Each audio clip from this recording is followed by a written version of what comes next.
distant skies, firefight calls. The stakes are high, on the flame heroes and spies. Control fire, where strategy lies. Hear the tales, fierce and deep. Victors roar, defeated weep. We blaze a way, we don't hold back. Control fire, ready to attack. Hello and welcome to Controlled Fire, your monthly musings on Mantic's Firefight. I'm Sam. I'm Mike. And I'm Luke.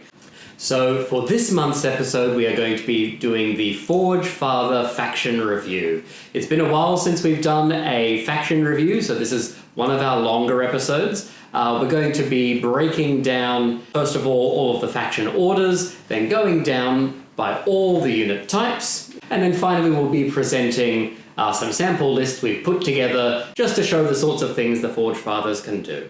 Before we jump into the faction review, what have we been doing? Let's do From the Forge, very appropriate for this month. Had ran a clash of protocols in Canberra at the end of January, straight after Clash of Kings for the Kings of War players, and we managed to get 18 players, or 17 players, plus I roped my son in to play to balance things out. 18 players, we had every single faction covered, we said, unfortunately, Sam won another one. So we're still waiting for the checks in the mail that's coming through, but no, I said, and the really great things, everyone appeared to have a really good time. And there's been a lot of chatter on the Australian boards since then about Firefight, and I'm delighted by the result, and I'm glad everybody had fun. Yeah, how good a day was it? That was so much fun. And just the games were fabulous, and you did an awesome job of running it. It was also just great to, between rounds, just have a bit of a chat with players from all around Australia. Obviously, I very much enjoyed the tournament, and it was actually the first time that Luke and I have ever played a game. That's right. Unfortunately, Luke's dice did not play at all. I have never seen anything so atrocious. Yeah, well, that is true, but I do feel like you outplayed me.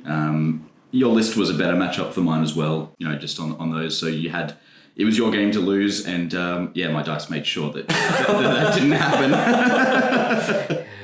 So in terms of the Forge, what I'm working on now, I'm actually going back and looking at some of my old unpainted Asterians. I've just had to put the GCPS to the side for a moment to go back to some of my old unpainted Asterians. A lot of them have been sitting around half painted for years. I'm trying to get them all ready to take them to full con in Toowoomba. That's the next thing on my horizon. Yeah, so since the last time we recorded, I was doing my painting for Clash, which was excellent. The vibe on the day was fantastic, and just the whole weekend as well, because obviously we had Clash of Kings, but right from the night before, or I think the night before even that, people were starting to talk about Monday and Firefight, even while Kings of War stuff was still going on. So everyone was really excited about it, and it was an awesome day. And thanks, Mike. That was well run and really fun. What's coming up for me from the Forge is I'm just doing a few more rats at the moment. I haven't done any nightmares yet, so the nightmares are coming out. They're all sprayed silver and ready to go. I do need to figure out what I'm going to do for full con, because I'll be playing there as well. It might be rats, it might be something else. We'll have to see. We do have a dual winner here, because Luke actually did take out the Clash of Kings Australia for Kings of War. So congratulations, gentlemen, on your victories on your various Clash events. Thank you. 2 would have been better, but one will be enough. We're not greedy here. And on the plus side, I got another mule. Yes, you did get another mule. I didn't mention, so I have actually started on my Night Stalkers, and I didn't make that. They've been in the box for a very long period of time. They are now built. 20 of them are now 3/4 painted. And I'll keep trying to move on around about 20 a weekend and see if I can get those Night Stalkers done, hoping that they might be ready for full con as a buy army if required. So we'll see how that goes. Oh, that'd be great. Awesome, man. And how many of the enormous resin void rays do you have? How big's your bank account? My bank account's not that great. And currently at this point in time, there is none in the list that I am building at the moment, but the list is actually built so I could use it in both Kings and in Firefight, at least to start with, and then I'll build on from there. Awesome. All right, well, now we'll jump into the review proper.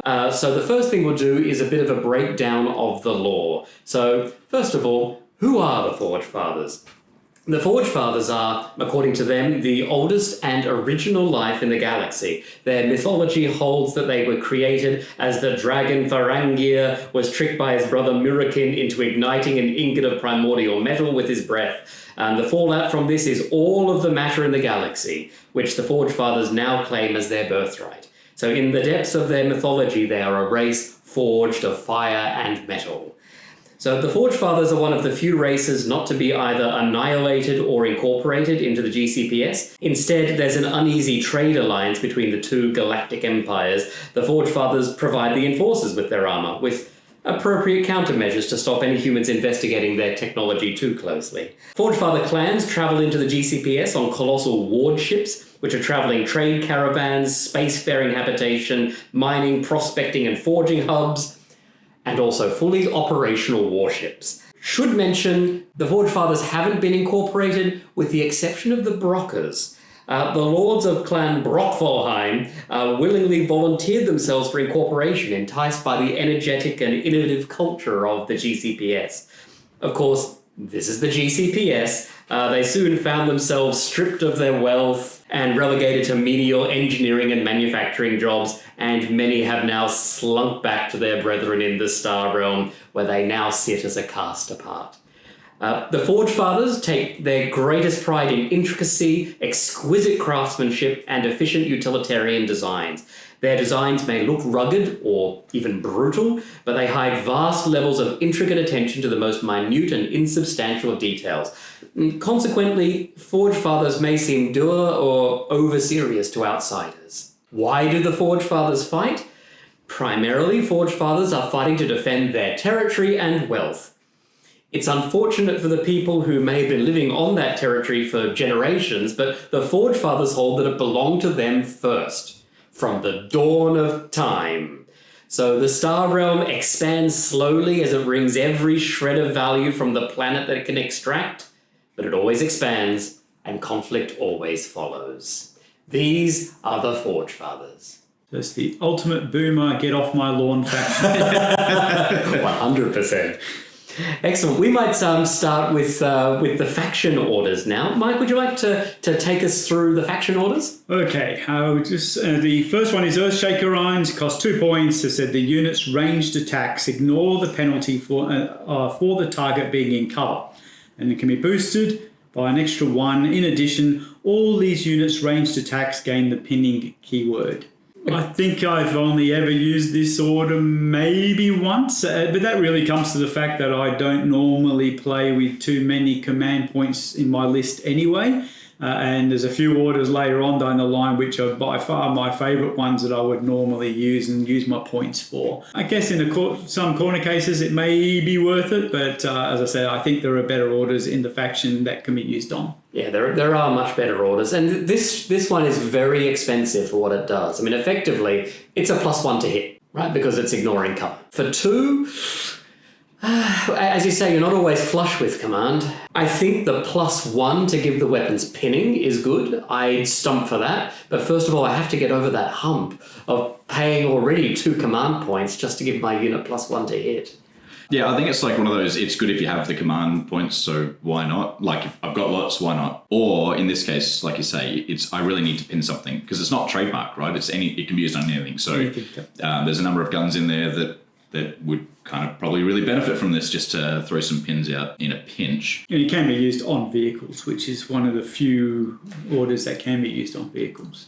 Yeah, I mean, and it's also good, if people are stacking the negatives, like if they're in cover, hit the dirt or something like that, then you can steady aim and use this, and you're stripping 2 -1s off it. See, I would like this order a lot more if you ignored cover and hit the dirt for 2. Because then it's Earthshaker rounds, right? You're not hitting the dirt is hitting you. Yeah.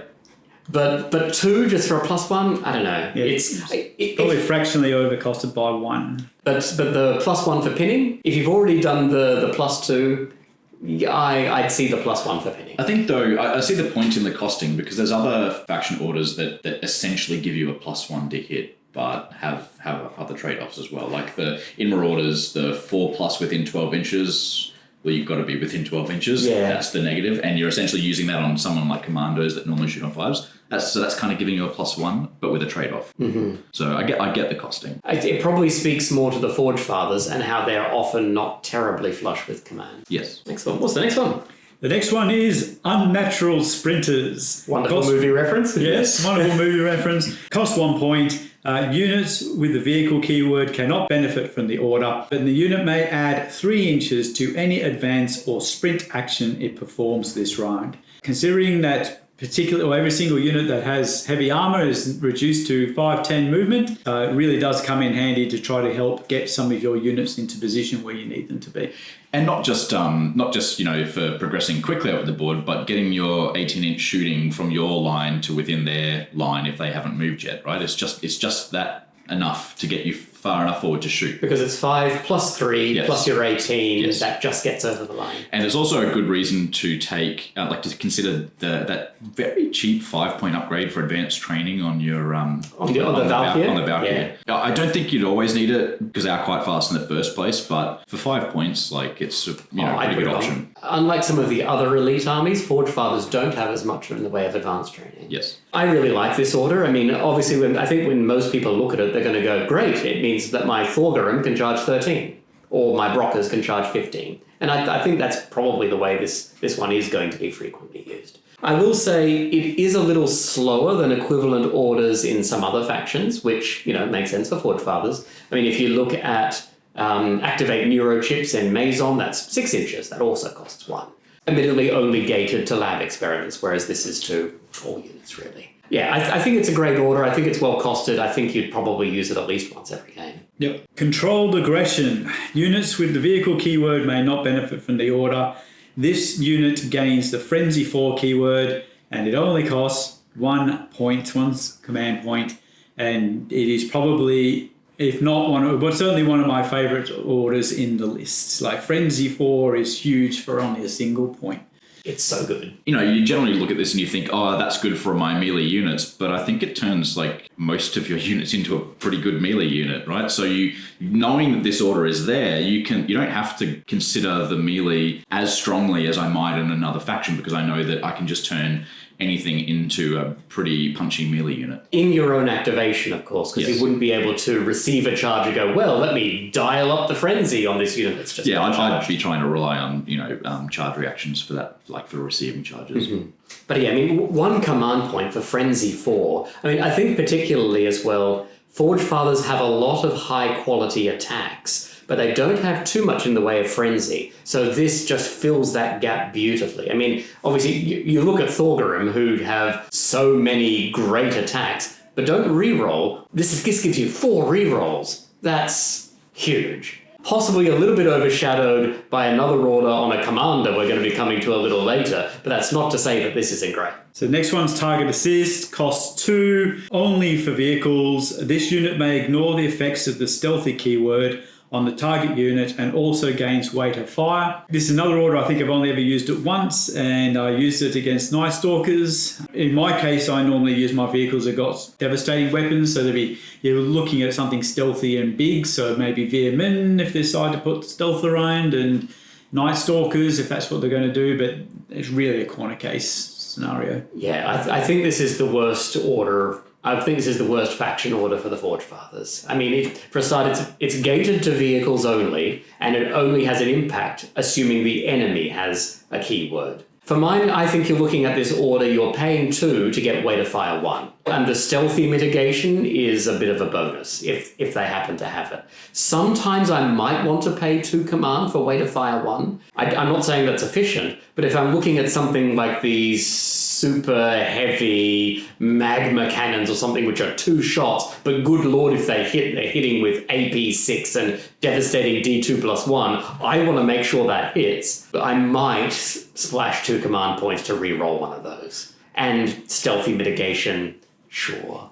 Every faction has situational orders, right? And this is one of them. I think there is enough stealthy in the game that this can come up quite often.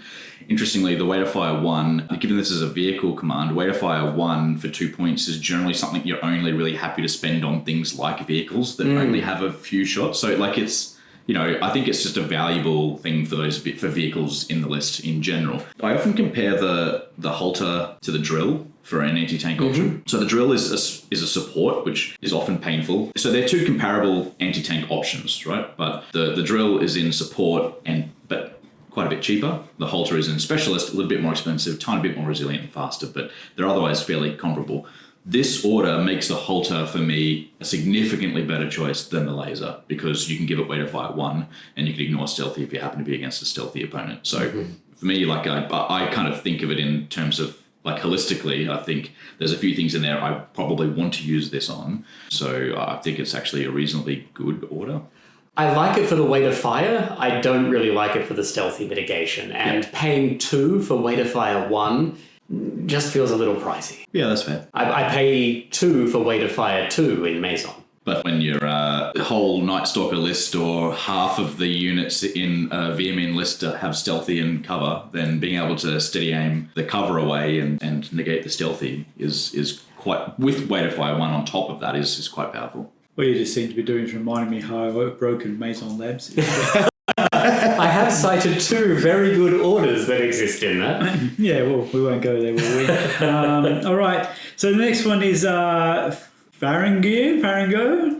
overcomes. Cost 1. All trademark weapons in this unit can re-roll any failed to hit rolls. And if that's not good enough, you can boost it for +2, and instead all ranged weapons in the unit can re-roll failed to hit rolls. Bonkers. It is bonkers. It is. So there's 3 great orders. We haven't got to the third one. This is one of the 3 that I think are just fantastic. It's great. You can really put some hurt down on some units with. I guess I'll talk about the unit that it works really super well with when we get to the units later on down the line. But yes, it's one of the 3 big orders that I will usually use all the time. Yeah, and I guess this is also why I don't care for target assist. For 2, I get weight of fire 1. For 3, I get weight of fire infinite. That's great. I mean, I think it is also worth calling out that, say an aberrant turn has happened and I haven't triggered this on a heavy shooter. I mean, you might look at this just as 1 command point to re-roll your trademarks on your Steel Warriors or your Militia, assuming you haven't triggered another order we haven't spoken about yet. On those militia. I mean, spending 1 to re-roll trademark, that's pretty good. It's just overshadowed a little by spending 3 to have weight of fire infinite. Yeah, the boosted version isn't great. It's incredible. It's really, really good, and you should want to have lots of command points in your list so that you can use that every turn. I think it's excellent. Overall, there's a lot of really great orders in here that cost a fair few points, so which is kind of unfortunate that it's in a list where you often can't take that many command units, so you are often, scraping for the command points to use them. But this should probably be one that you prioritize. So last but not least is Questison's Fury, 2 points. All trademark weapons in the unit get +1 dice each. Again, we'll cover against the unit, but Sam mentioned a minute ago, absolutely awesome on Militia. I guess we won't talk on there, but 90 points for a unit of 10, and now they're shooting 20 dice. Great. On 5s. On 5s, but still. Yeah. No, that's good. Yeah. I'm used to rats. 20 dice on 6. These are leech troops. Yeah, I mean, I agree that militia are absolutely the prime target for this. I love the idea of getting this on a big Steel Warrior unit, like a 10-strong Steel Warriors, all with their Mark II Hailstorm rifles, because then you're doing it with Shoot 4 and AP1. But that unit is tremendously expensive, and you're probably looking to get more drops out of it rather than... You're probably looking for smaller squads of Steel Warriors, so you're probably not going to put this on them. Yeah, I agree militia is the prime target. If you do end up with a large Steel Warrior unit, then absolutely go to town on this order with it. I would love someone to play units of 10 Steel Warriors against me.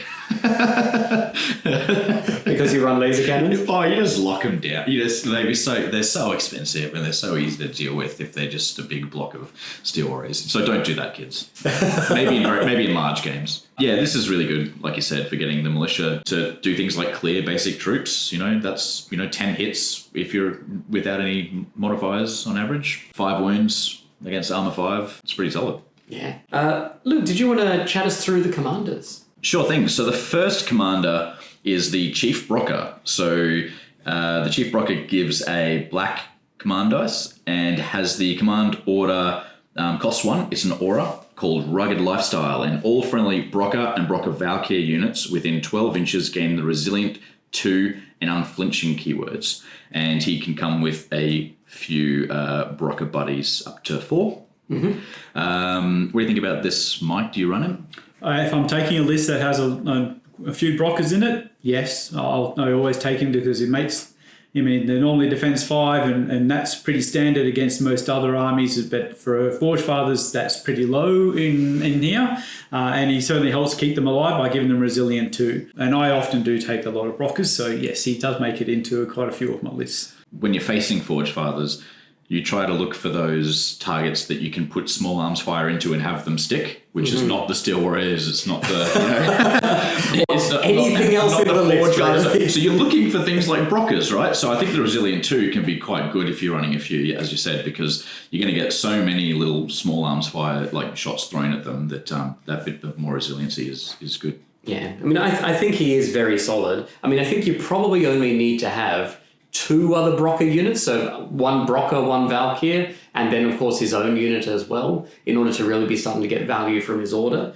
He's no slouch in assault either. I mean, he does have a heavy forge hammer and has been able to hang on to his pistol miraculously while carrying that. Better than a full gunner. Yeah. That's it. Because he is a small unit, he might suit more a backfield line sweeper role rather than probably a frontal assault role. One thing I will say for his order, you want to be triggering it early in a round.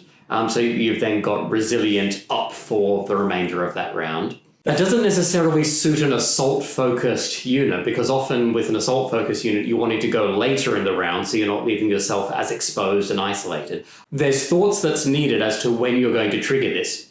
So you make the order effective, you want to trigger it early.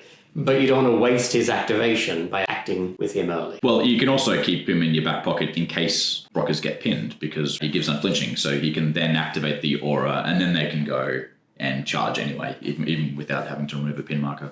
I think the Resilient is why I'm triggering this. Sure. But if you're not intending necessarily to have to trigger it, but then turns out that you get pinned, then it is a bit of a card up your sleeve. Yeah, in the event that you fail your headstrong roll, you can still charge anyway, just a bit worse. And you might think something like, an aura on a guy on foot that helps bikes might not be that great, but it's 12 inches. That's pretty significant. So he should be able to be close enough to the bikes to affect them.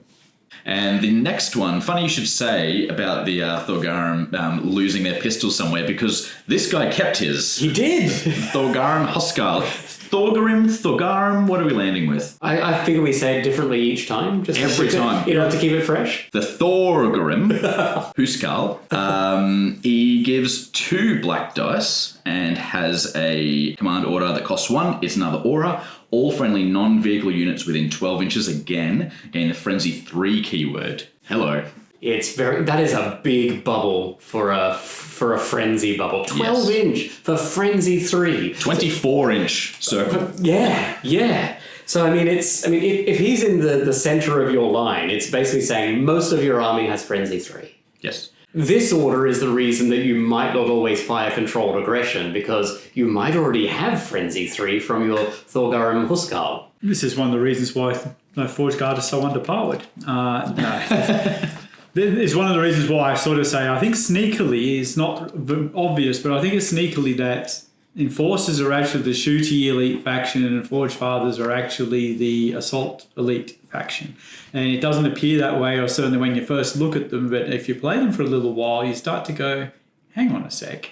And we'll go through the list a bit more and go on here, and people will start to see that as we come along. 12-inch pie plate, that's a big bubble of frenzy that you can give to most of your army, and they're normally resilient enough to be able to throw a few punches back, and you can make sure those punches hurt. I mean, it's worth noting that, this frenzy isn't just for your assault units, right? And unlike controlled aggression, it triggers when you're charged. So if someone charges in at you, your regular steel warriors, who are probably suppressing fire as people come in, hopefully pin them, and then they're hitting back with Frenzy 3 and Defense 6 heavy armor, so you may be might not be taking too many casualties. Generally don't take that many wounds, and if you can just need to put one extra wound back on the opposition side, and you can force them back. And the Huskarl himself can take 4 Thorgrim as a retinue. Which is a solid unit. Can get the frenzy from his aura, so now this unit just slaps as well. Yep. Yeah.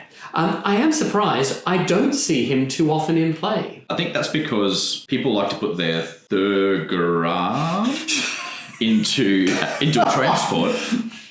But with the transport rules and commanders, he can't aura out of the transport. So to put him into a transport, I think it throws off the play a bit. People aren't normally walking their Thorgrim, up the board. They're often piling them in a Drakkar or something like that and pushing them out. Mm-hmm. That's possibly one reason why, because it's just they're 5'10". Assault unit is very slow. Yes. And to give him then the extra 3 inches movement, well, now he's not getting the frenzy. Potentially it's again because the models, like you don't get the Thorgar models, got a 2-handed hammer in a separate pack. Back in CP when they actually remembered how to shoot, you could do it from the... Before Command Protocols. Yeah, before Command Protocols. Before they all lost their pistols. Yes. This guy didn't. See, that's why he's the Huskarl. Yeah. they will his pistol from his dead hand. Gauntleted hand. So back in those days, when I built mine, they've actually all got pistols and the hammer from the sprue. So they're all looking, which is similar to what the commanders were. But these days, that's not exactly whizzy because they've lost their pistols. So that's potentially the other reason why you don't tend to see him too often. But again, I think you find most people tend to build the Sheety version of Forge Fathers, and that's the other reason why. Yeah. But it's a good point you make that there are very viable assault-focused Forge Father builds, a lot more than people think there are. Mm-hmm. All right, and the next commander is the Steel Warrior Huskarl. He comes with a orange commander and has precision optics, yet again, another aura. This one costs 1 as well. What's the range on that aura? It happens to be 12 inches. So all friendly units within 12 inches gain the controlled fire and marksman keywords. And the Steel Warrior Huskarl can come with up to 4, I think it is, Storm Rage veterans. Mm-hmm. It would have been cool if they could have been loaded out like the unit. But alas, they cannot. They have their Hailstorm rifle or the pistol and Lightforge hammer. It would be cool if they kept the freaking marksman. That's veterans actually do have. But that's on the unit, not on the... Yeah, that's right. And they inherit the Huskarl's keywords. Yeah. Mike, how do you feel about the Steel Warrior Huskarl? Yeah, I don't really like him. I don't really use him. But that really comes down to the point of there are other leaders and dice and auras in the list that I want, and there's more specialist units that I really want in the Forge Father list, and I just don't have the slots to be able to fit them all in.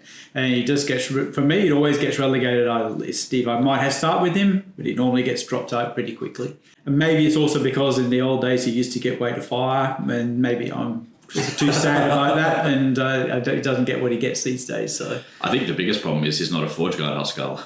Yeah, I mean, there are... Forge Guard Huskarls do overshadow pretty well everything in the command slot, and we'll come to them in a sec. For mine, I really do like him. I like his aura because the controlled fire triggers in the enemy's activation. So that means you're getting benefit out of the order and still leaving the unit open to be given faction orders in its own turn as well. Yeah, and that would include the marksman on the controlled fire. So you get full benefit of it as a charge reaction. And not everyone has charge reactions in here, or good ones. Well, I mean, a lot of them have suppressive fire. I'd rather controlled fire. It's the best charge reaction. Yes. Considering we've been talking often that Forge Fathers aren't always terribly flush with command, paying 1 to have a 24-inch circle and everyone in there has marksman, if I'm not planning on dropping, or if I don't have the command points to drop specialist faction orders on all these units, because they're pretty expensive for the Forge Fathers, spending 1 to just give them flat marksman, that's a pretty good investment. Yeah, unfortunately though, I think he fits really well in a sit back and shoot list, and you're going to lose every game if that's what you do. So I think that's probably why he gets edged out in favour of some others. I think he could probably fit into a shoot from the centre line, particularly with the controlled fire turning on.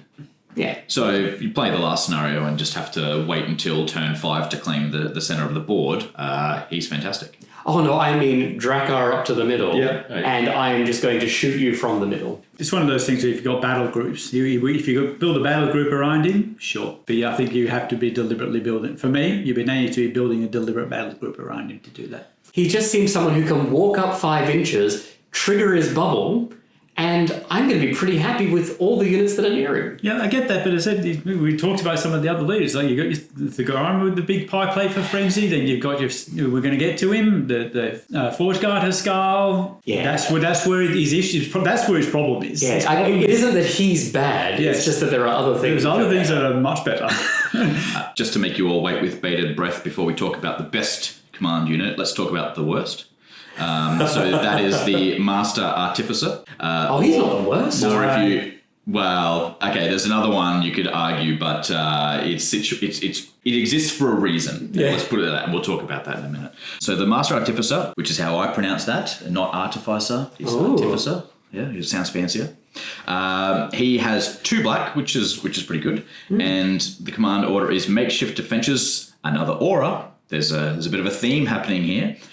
This one costs 2 though, and it's yet again 12 inches. All non-vehicle units may reduce the AP of ranged and assault weapons, targeting them by 1. So why do I think is the worst? That's a pretty good order. And they fight pretty well and they shoot pretty well. 12 inches though. The reason it's the worst is just, have you ever seen someone run him? Have you ever seen someone think about running him? I just think he's got a weird spot in the list that you can look at things objectively, sort of outside the holistic view of the list and say, that's a good order, they've got good stats, but in the end, you're not taking him because he doesn't do what you need from the commanders in this list. Yeah, I mean, as you say, it's a fine order. I think I'd like it more if it was actually +1 armor, like the Maison Labs painted command vehicle. Although that's not as bonkers big as this one. But What's the difference between +1 armor and -1 AP? Because -1 AP doesn't trigger against AP dash weapons. AP dash, yeah. Okay.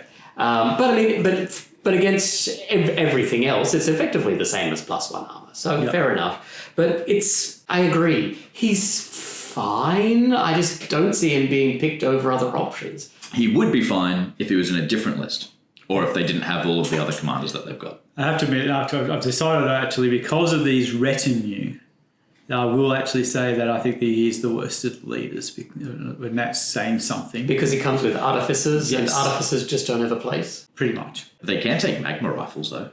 Yeah. That's interesting. Interesting isn't always good, but sure. So can a Brocker. But anyhow. Then we've got the Forge Guard Huskar, my favourite. He gives 1 orange command and has what kind of order? Yes, an aura. This one costs 2. It is life support, and each friendly non-vehicle unit within how far? 12 inches gains regeneration. And he can take a retinue of Forge Guard up to 3. So he can be a unit of 4 Forge Guard. No other special weapons that the Forge Guard can get. How every guy has a different weapon. He's his own person. This is just sort of the basic with the Hailstorm Rifle. But it's a tanky unit that gets themselves and everyone else even tankier. And I think it's fantastic. He is so good. I mean, because you want to take a Forge Guard unit, right? Because Forge Guard are great. But you can do it with him and get a regeneration aura. That's 12 inches big. A pie plate. He's just so good. I mean, you are dropping 1 unit strength on what the Forge Guard would have been, if that matters. And as you say, he doesn't get the weapon upgrade options. But he's an orange command dice in a faction where you're sometimes a bit... He is the best commander in the list, and Forge Fathers have some excellent commanders. I can't say much more, but I'm just going to reiterate my reason why I don't take the Steel Warrior Skull and I would rather take one of these.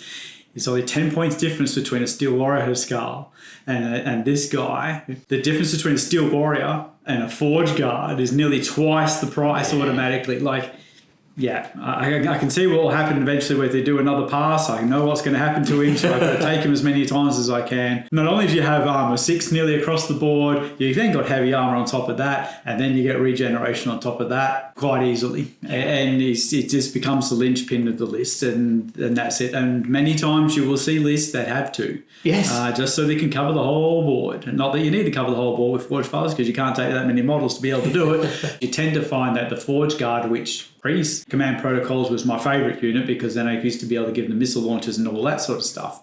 You do lose a unit strength by taking away the support to here, but you get your leader, you get another anvil, and well, it's not just an anvil.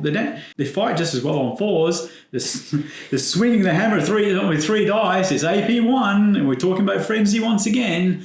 It's just another unit that can shoot as well as assault. They are an And omni never unit. die. I do think it's notable that the Forge Guard Huskarl has crowded out not just the other command options, but the Forge Guard unit as well. He's crowded out a specialist slot as well. He is excellent. You should always take at least 1. You're probably going to want to take 2. 2 is a very good number if you can fit it. Yeah. Next, we've got the Kafi Command Tank. So this, along with all of the other command vehicles, came in as an option for Annihilation mode. You can decide for yourself whether you'd play it in a normal list or not, but it's here for Annihilation. So we can look at it through that lens as well. So it is a tank vehicle with shield and shield generator, which is pretty cool. So very survivable with its armor 7 and 5 hit points as well. It gives an orange command dice and has a command order that is, you guessed it, an aura that's, you guessed it, 12 inches. This one costs 2. It's called Battle Maneuvers. All friendly vehicles within 12 inches gain 3 inches to advance and sprint moves, which in a lot of lists would be pretty darn good. But in this list, while they have great vehicles, you don't have many because they're very expensive and they need to be unlocked. So I think it's a fine commander. I just don't think that I would ever take it in a regular list. I would agree with that. I think it's something that needs to be taken in a particular style of list. Otherwise, I wouldn't really take this. Again, some of the other mentions of some of the other ones we've already covered already are orders that I would take over the top of it, unless I was doing something particular with it. I'm mostly just disappointed with the Kafi. It has the lowest command dice of any of the command vehicles. The Raider, the Propagator, the Canis, they're all green command dice. And the Tangle Tunneler has 2 orange for the Tangle Tunneler. Good lord. And the NASA, I think, is an orange and a black. And Forge Fathers with, Master Artificers, 1 orange die. A bit disappointing. It is very inspiring. So is the Canis and the Propagator. There you go. Yeah, so... It's not a one-of. Yeah, but you're not going to want to run. You could run 2 or 3 of these, Sure. As you say, I think it does fit a certain style of list. You do always worry about vehicle skew because vehicles aren't able to contest objectives. You don't want to skew too heavily towards vehicles. I think if you're putting in Iron Ancestors and Juggernauts, they probably won't mind the Kafi being there because if they're looking to close...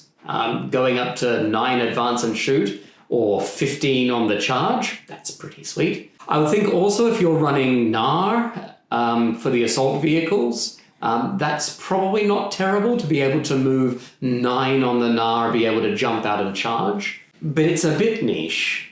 Yeah, it's niche. Like I said, it needs to be there for Annihilation. Would you take it in another list? Maybe. It's not awful, but you're not going to want it in most lists. I was just thinking a second ago, so if you took 2 Hell Elementals and this, you got 3 big units with shields, with shield generators. If you want to do that, just play Asterians. I was going to say, By the way, you get heavy armor with all of this as well. Female. They get the shields and the heavy armor, and there you go. We start making some Asterians cry. Okay. So the last commander, which Sam hates, is the Forge Lord. You can take 1 of these. He gives a green, so the best command die you can get, and has a, you guessed it, aura. Ooh, what's the It costs range? 2. Would you believe it's 12 inches?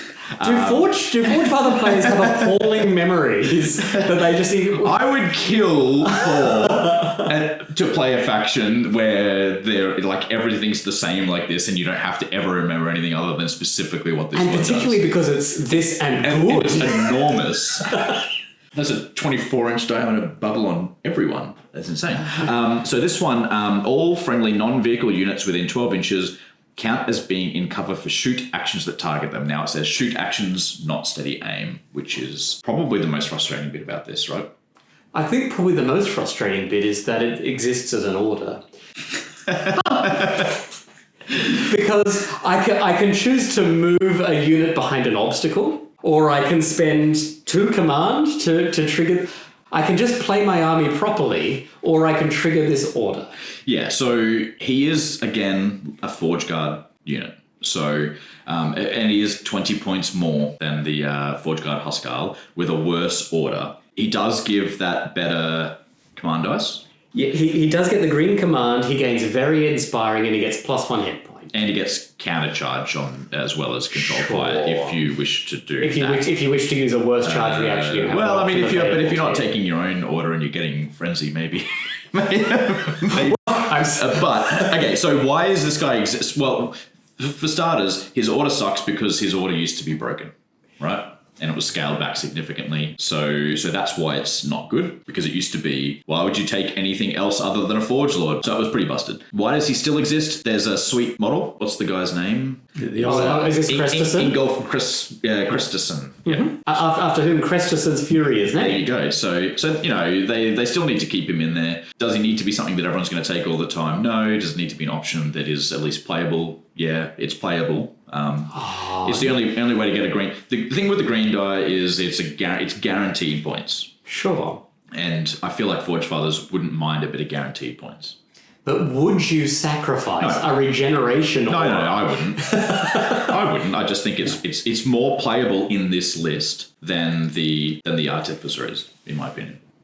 Now, the old order from memory was when your models die, you could take a shot. Shoot when they die. That's right. Which nightmare to play with as well in terms of like the sequencing of these events. Yeah.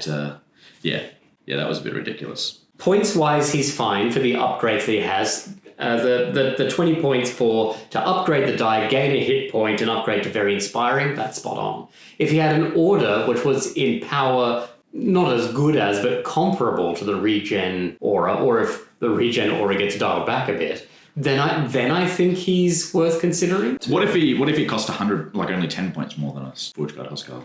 What if it's the same? Would you take him if it was the same? Not with that order. I'd take one of each. If he had the Master Artificer's order, I would seriously consider taking him then, but not with that order. If I'm going to take that order, if I'm going to take him, I'd rather just take a unit. Someone played this guy against me, and I was like, bugger. I don't think I was shooting very well in the first place, and none of my armies shoot that well, and I was like, oh, now it's even harder to shoot you. My issue is the same. Sam actually said it before. If you got the right amount of terrain on the table, it's only benefiting you if you're playing in the Russian Siberian tundra and there's no terrain on the table. If you've got the right amount of terrain on the table, which is 10 to 12 pieces of normal terrain and 10 to 12 pieces of obstacles on a 6x4, you should be able to get your units cover anyway. All right, so let's revise this. If you're playing on tables with barely any terrain, consider this guy. Yeah, that's when he'll start to come into play. I would prefer considering playing on different tables before considering there is that changing. There will be some people around who do not have that amount of terrain yet, who in their garages and they're building up their forces where he would shine. And in a competitive environment, probably not so much. But I 100% agree with your point. If he had the Master Artificer's aura, which I think perfectly aligns with the Star Realm Endures as a name and seems in a similar theme to the everyone gets cover, but this is actually useful, I would back that change. Yeah, I'd take him then. And that wraps up the commanders. Now we're on to troops. Excellent. Well, let's jump into some troops. We can start with our favourite exiles from the Star Realm, The Brockers. These guys, I think, are very versatile. 2 shots on shooting, multiple attacks in combat with AP1. Mike, I'm assuming you run the hell out of these guys. You know I run the hell out of these guys. and yes, I love them. I think they're fantastic. Because of that versatility, like, yes, they'll go and fight better and they're harder to be like... But I've killed as much by shooting things with them than I have actually in hand-to-hand combat. And there's no slouches in either of those. So I either do one or two things. I take them in really small units for objective holding and things like that, or I take them in a unit of 10. And then if I got the points, I might give them an extra magma rifle or 2 just to give them a little bit of bite.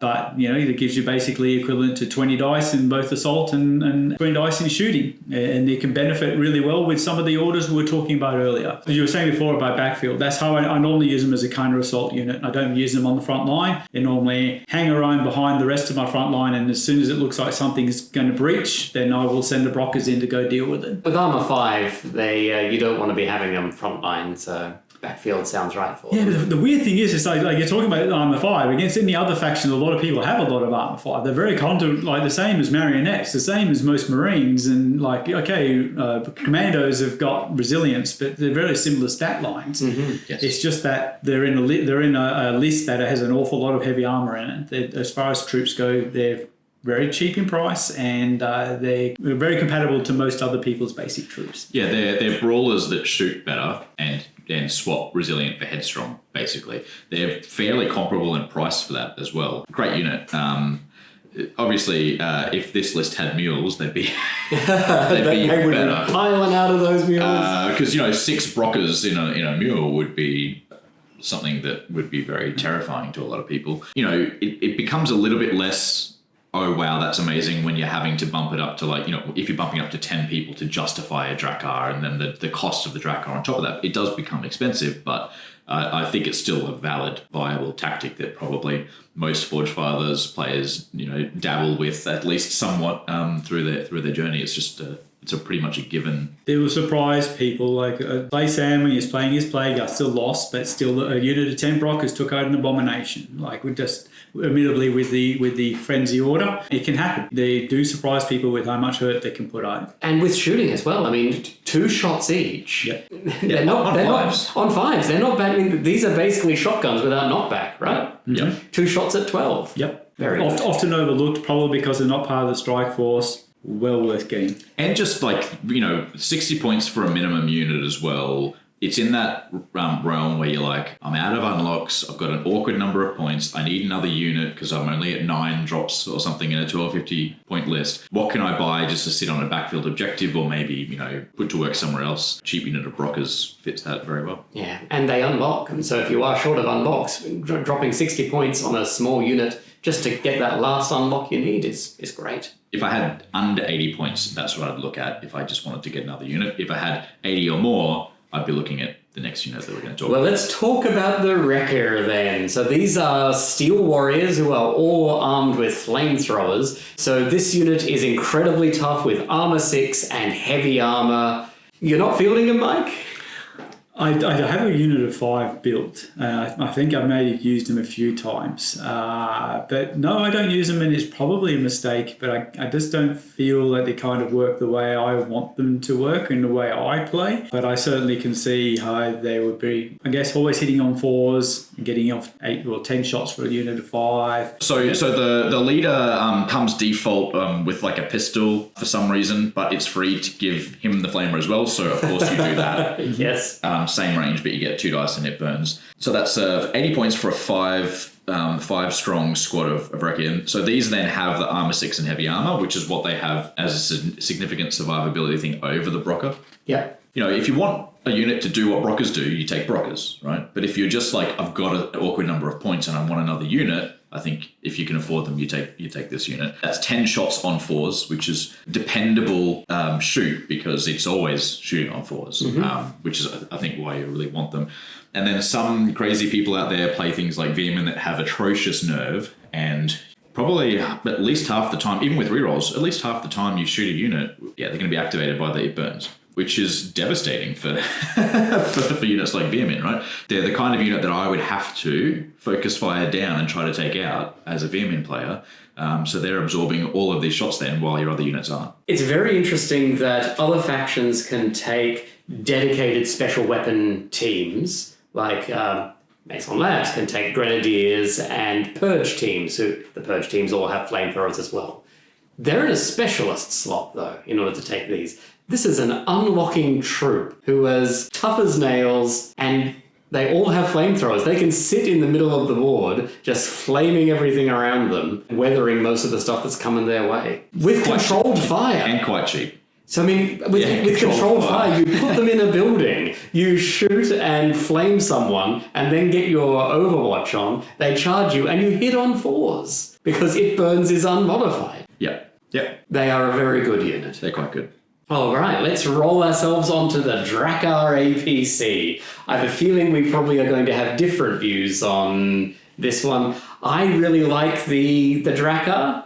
It is armor 7. It can go up to 8 if you pay the points and give it a dozer blade. It does drop its total speed down to 9, though. It's a capacity 10 transport as an auxiliary, headstrong, heavy armor tracked vehicle. What do you think of it? It's not as good as a mule, in my opinion. No.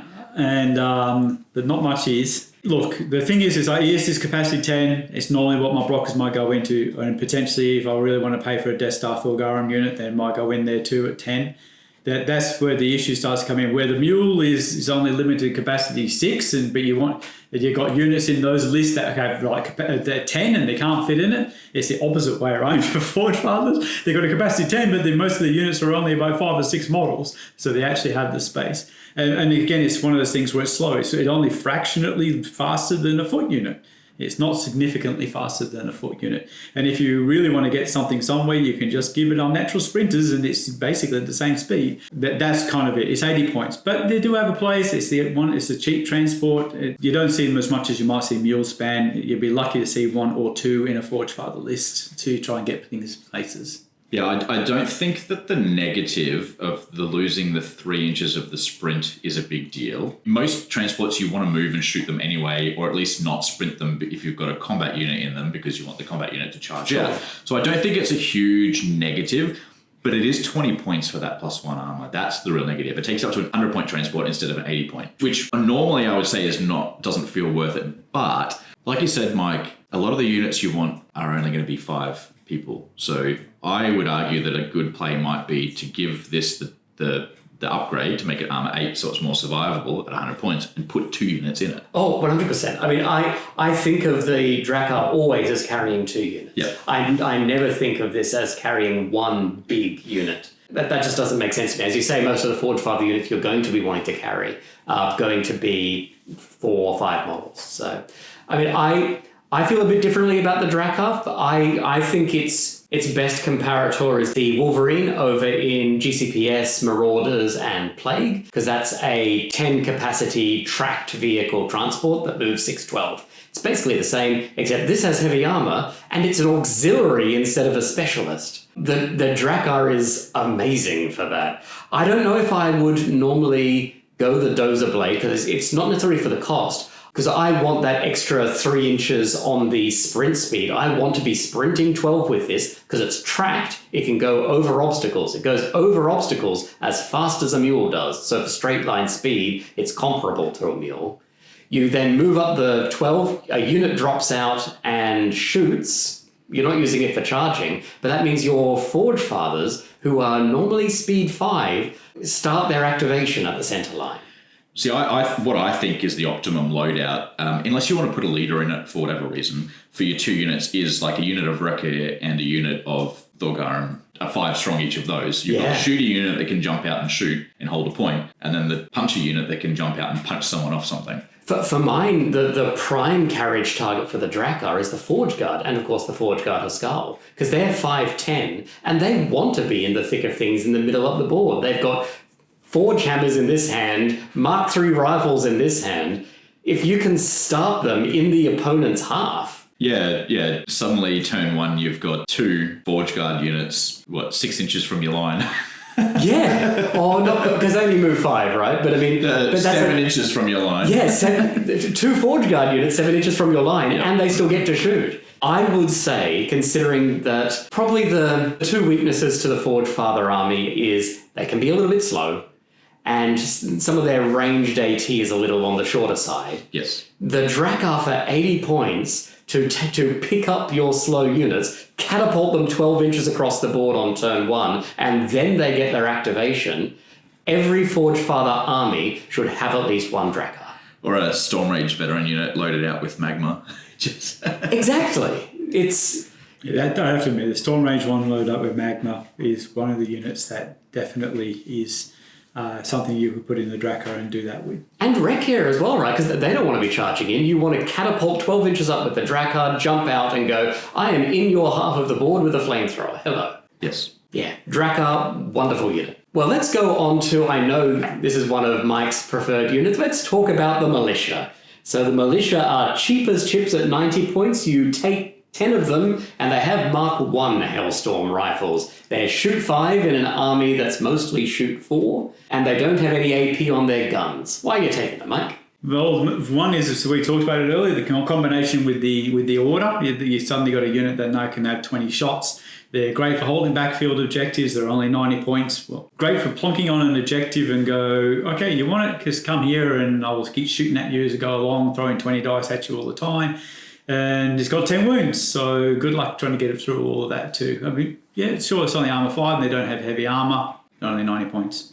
They do what you need them to do, which is be a unit on the board and sometimes shoot things. Yep, and you pick up all those dice, you throw them on the table, and the other person panics and next draws 5. It's great. And like Marauder Commandos, they're basically, if it can be a 5, it's a 5 in their stat line. But 90 points for 10 is a great price. I know you meant there's 10. You take 10 of them, as in there's 10 models in the unit. But now I'm thinking 900 points for 10 units of militia seems fairly oppressive to deal with. I'll let you paint them and a command or 2 and maybe a couple of special units, and that's your list. Easy. It's an interesting concept. One of the things, of course, we have talked about before, one of the things we love about the Firefight ordering system and the way you can only trigger each faction order once. I think if they could do it multiple times and you could trigger a Christensen's Fury on every single militia unit, I think that'd be a viable thing. Yep. Of course, you get diminishing returns Yes. the more you spam in any direction. But I think militia definitely feel like in at least one unit in most lists for me. Not just because they've got that order, but just someone to sit on a backfield objective or just be in the way, or someone to push up onto an objective to claim it early and eventually die over the next turn or two. I'd rather throw that unit away to do that than, something twice its price. Well, let's chat on the Thorgarim then. So they've been mentioned a few times in comparison to Brockers. So Thorgarim are armed with heavy forge hammers, so they get 2 dice each with AP2 seismic. They are just as tough as Rekir and Steel Warriors with armor 6, headstrong, heavy armor. I still tend not to see them too often, though, as we mentioned before with the Huskar. Oh, and Assault 3. Yes, the big one is Assault 3, 2 dice, AP2, seismic, heavy armor, armor 6. And you plonk Frenzy on them, and that's pretty well every attack hitting? Yeah, the whole penalty for charging out of a transport, I don't care. Like, Yeah. I'm hitting on 4s instead. With Frenzy. Yeah, I think they're great. I do remember the first game that Mike realised that they no longer had pistols because he said, I'll move these forward and shoot that with, no, I won't. Yeah, and I really do wish they still had their pistols just in terms of the versatility thing, because, I mean, as we've been saying, the problem with the Forge Father transports is they do suit the sprint, drop and shoot to get the 12 inches. Moving 6 and then coming out of it for an assault is pretty slow.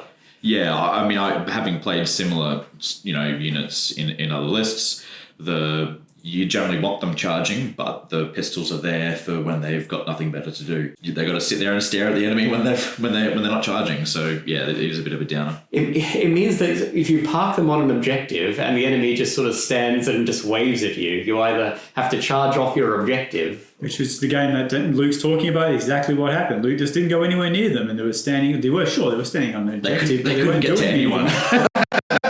They couldn't get to anyone, so they're just sitting there on an objective, which, I guess is somewhat all right, but I think that was a unit of 10, so it's a lot more points. That's an expensive unit as an objective flamer. Because, again, in the old edition, they did have pistols, and then they forgot how to use them, and I hadn't realised it and took them in a list. Yeah, okay. So, but anyway. Now, I had a lot of pinning in that list too, so I kept pinning them, so the charging would have been a whole lot worse, even if you made it. Would you run them now as a unit of 10 or 2 units of 5? These days, I normally would do 2 units of 5 rather than a big unit of 10. It's yes, quite expensive, but it certainly does the job. I normally run my assault unit, if it's going to be a Brock, it's normally a unit of 10, it's a bit cheaper.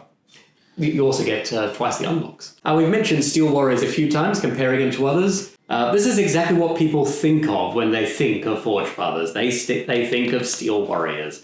So they have Shoot 4 and AP1 on their Mark II Hailstorm rifles, the same heavy armor and armor 6. Overwhelm 8, which we also had on the Thorgarim and the Wrecker as well, I wouldn't actually mind coming back to because we haven't talked on that. Steel Warriors. Every Forge Father army is going to have at least 1 unit, right? Generally. Yeah, most people you'll see they'll have 2 to 3. So that's what most people would have when you see a typical Forge Father list. We'll normally have 2 to 3 units of Steel Warriors. Yeah, not only are the models ubiquitous, every Forge Father player is going to have plenty of them. With the weapon loadout options they've got, they can plug whatever holes you've got from whatever else you chose, they can plug that hole in your list. Any standouts in the weapon options loadouts? I've got mine, but what are yours first, Mike? I normally prefer to take 1 autocannon and 1 missile launcher in the list. It basically just gives me the variety that I need. I think 3 shots for pinning is enough to get the pinning, and the missile launcher has got the range and the ability to take care of slightly heavier armoured targets and the same thing. And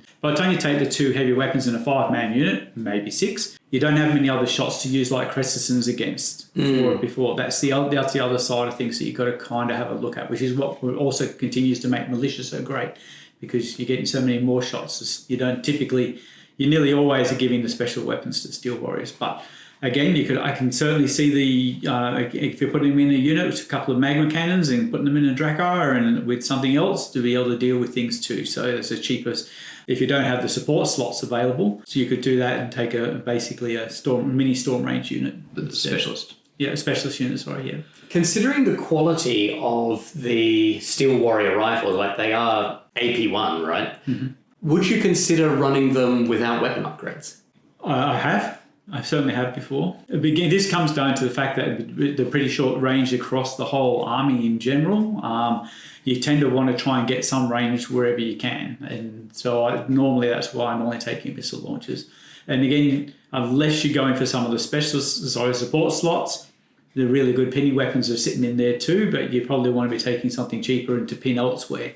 And we'll get to that debate later on. I know we have different thoughts on that, but for me, I can be able to take pinning pretty cheaply in units of Steel Warriors, and I can get other weapons in my support slots later on that will do that job better than what Steel Warriors can do. Mm-hmm. Yeah, I like these with the 1 Mjolnir and 1 Hailstorm as well, just to get the pinning and with the targeting systems on the Mjolnir, they don't have to shoot at the same target. I know it's quite tempting to go just 2 Mjolnir if you're intending them to be a backfield objective holder, because they can then throw 4 dice out at 36 inches range. But with the lower model drop of the army, I feel like having someone that can flank you or can subterranean or aerial deployment behind your lines, you can hold them up a bit better if you've got that pinning weapon on them. So I think it's more of a safety net rather than it's always better. So that's why I'd rather go the 1 of each.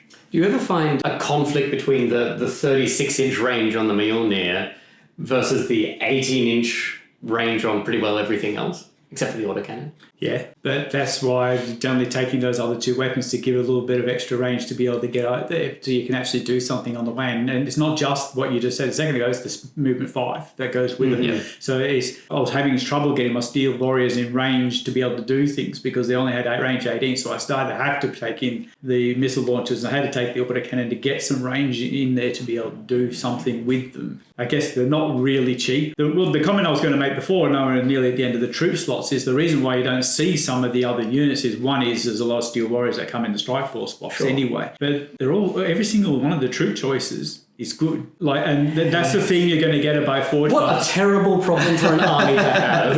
This is a terrible problem because you can't take everything and you only have a limited amount of slots. Most of these things are not necessarily, and we're going to get to that. You're going to find that your unlocks are going to be difficult to be able to put everything in that you can possibly take. So in a lot of ways, people tend to migrate to Steel Warriors because of the fact that they're coming in. And there's nothing wrong with Steel Warriors, but there's other great options. They're outside of the Strike Force box. Before we roll on from Steel Warriors, can we loop back on Overwhelm 8 on the Steel Warriors, the Rekier, and the Thorgrim? Mm-hmm. Do you ever aim for that? No. A lot of other armies, the Horde armies, can easily hit that number and get unit strength 100%. I think it's just giving them the option to be able to match that and get a unit strength 3. I don't think it's a good idea, but it's at least giving you an option to be able to do it. I think you're better off going for small units and the unlocks to try and get some of the other stuff in your support slots, but specialist slots too, because the theme that I just mentioned about troops is going to flow into the specialist slots too. I think you'll only ever get it on Thorgrim, to be quite honest, if you go the large unit. It's one of those things, like they may as well have it, but the reality of the list is you're never really taking units that can benefit from it. So it's not really worth paying attention to, I don't think. 2 units of 5 is unit strength 4. That's very true. And unboxed twice. Mm-hmm. All right. Well, that brings us to the end of our troops. Mike, would you like to roll us on with some specialists?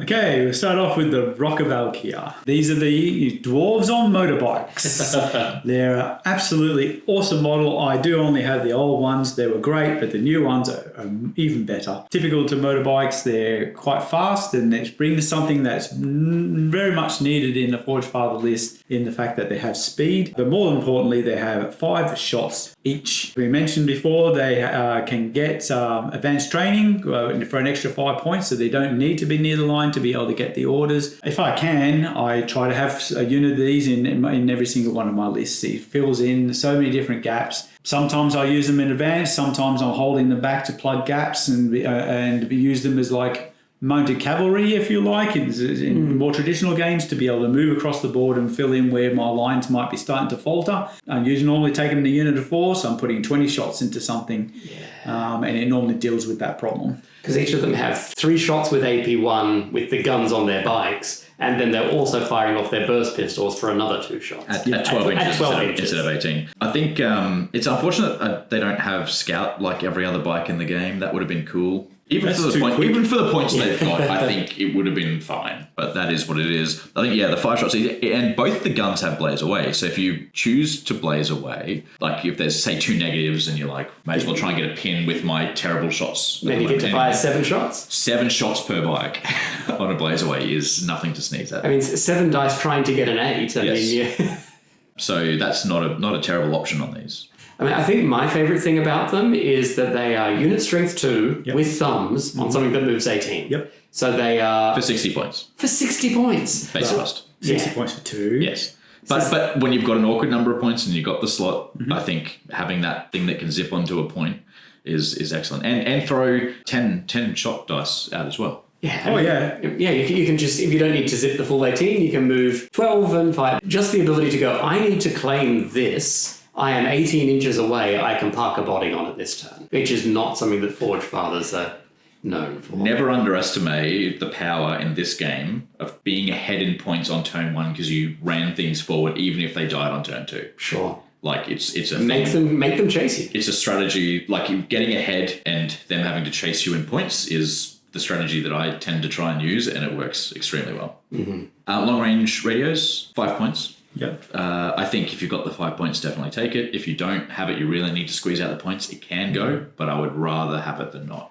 I mean, 5 points is the right pointing for something like this of getting advanced training. I mean, you look at the GCPS Marines, they're paying 10 for advanced training plus inspiring self. That starts to get a bit pricey if you're looking at just your standard Marines or Rangers, but you can normally find 5 points, and advanced training on a unit which is probably operating away from your main battle lines is a good investment. Agreed.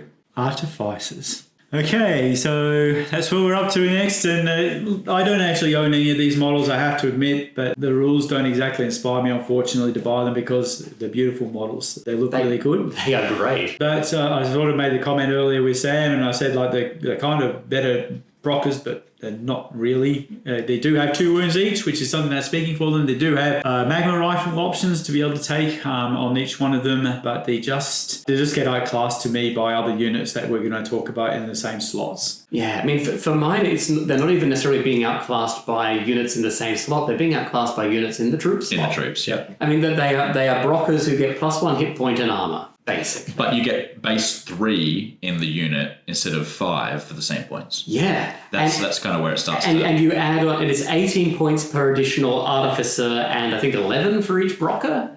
So it's close to double. And it's 23 if you get the mechanical appendages. Sure, in which case it definitely is double. Exactly. So I mean, you're paying twice as much in order to get an extra armor and wound, but you're not increasing your damage output any. I think this is a unit which really just doesn't know what it is trying to do. They do have controlled fire. I'm just saying. I'm always down for controlled fire. It's a thing. But I can just put a Steel Warrior Huskarl near a unit and give it controlled fire. I mean, it does, if you're loading up 2 units of 5 in a Drakkar and pushing them up the board, it's not the worst option as one of those. It's not the best option because they don't have heavy armor like a lot of the other units, but it's not the worst. No, but I put 2 units of Brockers in there instead, and they would each unlock.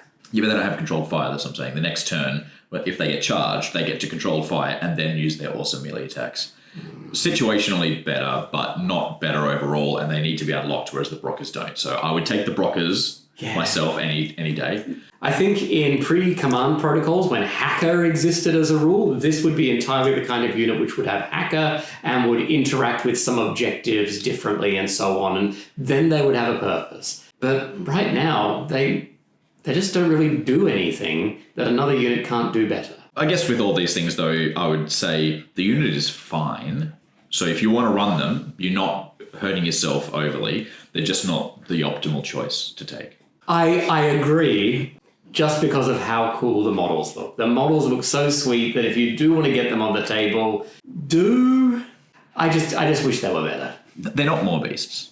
And some people paint war beasts and play them. Yep. They were my favourite paint job in the army.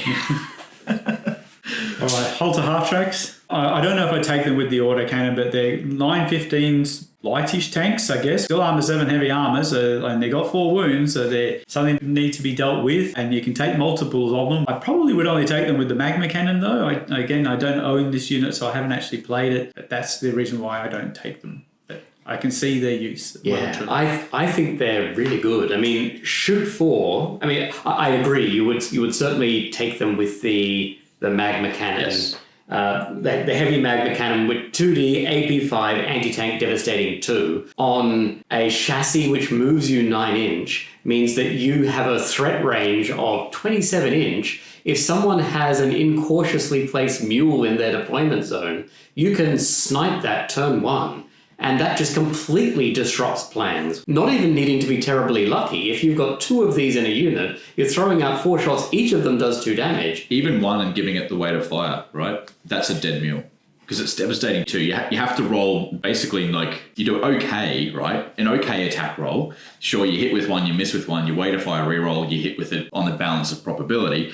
Then you just have to not roll 1s to wound. And it's dead. Right? Yeah. So there's a very, very good chance of a half track taking out a mule. First activation, turn 1, gone. Yes. I mean, effectively, these, for mine, are the Forge Father mules. They're 915 instead of 1218, and they don't carry anything. Instead, they've just got a big, big gun on the back. Yeah, I think 1, every time I sit down to write a Forge Father list, 1 with a heavy magma cannon always sneaks in. Yeah. And this is an excellent chassis for 1. I mean, I will say, because they are armor 7, 4 hit points, heavy armor, that is a tank in any other list. Yeah. But this one moves 915. Yes. Yeah, it's good. And it can assault. And it has controlled fire, right? So if someone charges it, they're probably in a world of hurt. With headstrong to clear pins, I think this is a very good unit. Yes. You should get a model mark. Those are certain other choices. Again, that's why I don't tend to take them. The Nar Assault Tank. Fancy Drakkar that's, got special doors on the front that allow you to assault without being hindered. Because they can just kick open the front doors like the old Western saloon and away they go. They swing back and forth. That's it.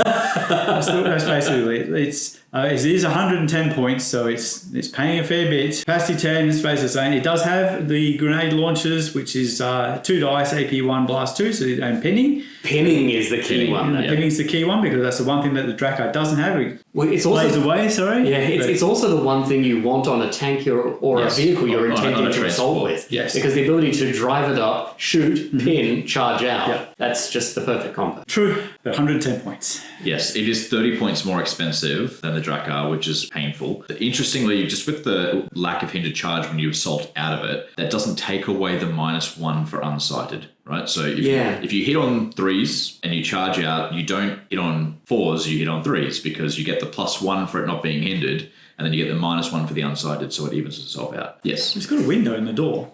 It's just too expensive. Yeah, I mean, I'd like it more if you could actually drive the full 12 and be able to charge out of it. But of course, that very well might be busted, right? All the Forge Fathers get whiplash going that fast. I mean, I think if the NAR existed pre-command protocols, it would have been an absolutely bonkers vehicle where you could then drive on up, charge out of it, and not be getting any of the sort of hindered things going on. It would have been great. Well, you weren't hindered back then for charging out of a vehicle, were you? No. So you're hindered, you weren't unsighted. Yeah, whereas this would effectively be cancelling that. I think this would have been excellent pre-command protocols. For mine, the only real downside to it is you can only move 6 and charge out of it. Yeah. Which, of course, is the same problem with the Drakkar, which is why I see the Drakkar more as you sprint up 12, jump out and shoot. For mine, I think the biggest problem with it is the specialist slot, and the Drakkar exists in auxiliary. The Drakkar, it's not the 30 points, though that is a thing. I think the 30 points is a good spend to get the grenade launchers and +1 for charging out of it effectively. But is it worth a specialist slot? I think if you end up with slots at the end and a spare 30 points, it's not a terrible idea to look at upgrading a Drakkar to a NAR, but it wouldn't be my first choice. Hammerfist Drop Troopers. These guys, as I said, for me, it's American Express. Never leave home without them. They are the first thing I pick in every single list. That's for me. I mean, you guys might disagree, but that's it. Basically, you got aerial deployments, so which means that you can either start with them on the table and scout up the table if that's what you want to do, or you can drop them down on either turn 2 or 3, depending on what you feel like at the time, anywhere on the board of more than 9 inches away from your opposition's unit. They also have anti-grav, they have heavy armor, they are armor 7, and they come with the infernal drills, which are 2 dice, AP2, anti-tank. So you can generally deal with most things, as well as having 2 dice on their hammers at AP1. The reason for that I like them so much is because of the fact is I can drop them wherever I feel like. The opponent then soils their pants, and then spend the rest of their next 2 turns trying to kill them and ignoring the rest of my army. Yeah, armor 7 heavy armor is on an aerial deployment unit is very frustrating to deal with. How many do you take? I try to take 6 if I can, but I will take 5 if I have to find points from elsewhere, but I nearly always try to take the full unit. Yeah, it can be hard with the points to go the full 6 or even 5, but when you look at 4 of them and what they can do for 120 points, it's like, I wish they had advanced training so that they could use some stuff behind the lines, but... remember, when they're dropping, you can't actually give them an order. It has to. Yeah, they're going to be around the next turn. The next turn. Well, there's no guarantee of that because they tend to attract firelight magnets. You can't. It's not so easy to take 3 units of Hulks anymore, Mike. So they'll probably be around. Unfortunately, not like Forge Guard. They don't only have a single wound each, which is their one downside if it is. But as I said, they draw so much fire. They're great. And they shoot well. They fight well. They can deploy almost anywhere. They don't die well. Yeah, they are a good unit. I mean, as you say, only having 1 hit point rather than 2, like the Forge Guard, does mean they can wilt a little if someone just throws, laser cannons. Multi-shot, high AP, anti-tank can just scythe through these, as they can through Steel Warriors and most of the Forge Father army. I do think their Inferno drills are great. I mean, 12 inches, 2D, AP2, anti-tank, great. I mean, we have seen this unit just drop down and go... There's a Plague Lord. Now that isn't a Plague Lord. And just one-shot it in a turn. And that's very disruptive for a Plague army, if you're able to do that. One thing that's probably worth noting when you are dropping down behind enemy lines with a short-range gun, they are not slouches in combat, but they can lose a fight with not too much difficulty. If they're falling back, they're 6 inches and contact an enemy unit, that unit is, of course, wiped. So you do need to be worried about getting them flanked if you're worried about them also getting charged. Yep. So what I try to do is to make it hopefully my last drop, and then hopefully I'm finishing first and I can choose to go again next, and then I can charge into combat the turn after. Absolutely the right call. Is it ironic to anyone else that Forge Fathers run away faster than they advance? And Veermen do it more slowly. Yeah. Who's the brave one, really? There we go. It's one of the few ways, to deal with, not a few ways, but it certainly makes life a lot easier in controlled advance, because to be able to, something's cowering behind an objective at the other end of the table. Turn 2, you can just drop these things down and deal with that and hopefully obliterate whatever it is on that objective, and now you can start getting back the points. I mean, they're normally lighter things on those backfield objectives, Correct. right? So They are if it's me. I'm terrified of playing Forge Fathers with drop troops in controlled advance. It's my favourite scenario, but I don't want to play. I only have one unit, Yes. but I've often thought about making an investment to get a second. it also gives you an answer to when someone parks a Wolverine or something in their backfield. They're shooting 48 inch, so they're not planning on shifting, and all your AT guns are very short range. This gives you an answer where you can come down and do something about that. Yep. Storm Range. Veterans. Okay, we mentioned these a little bit earlier on. These are two warriors that are a little bit better than average. They have a better assault value. They also come standard with an extra tactician's dice, which is always going to come in handy in a list that struggles to get an awful lot of dice, so it comes in there. So they have the marksman in there too, which makes them a little bit better. So not only can they shoot a little bit better, they also assault a little bit better.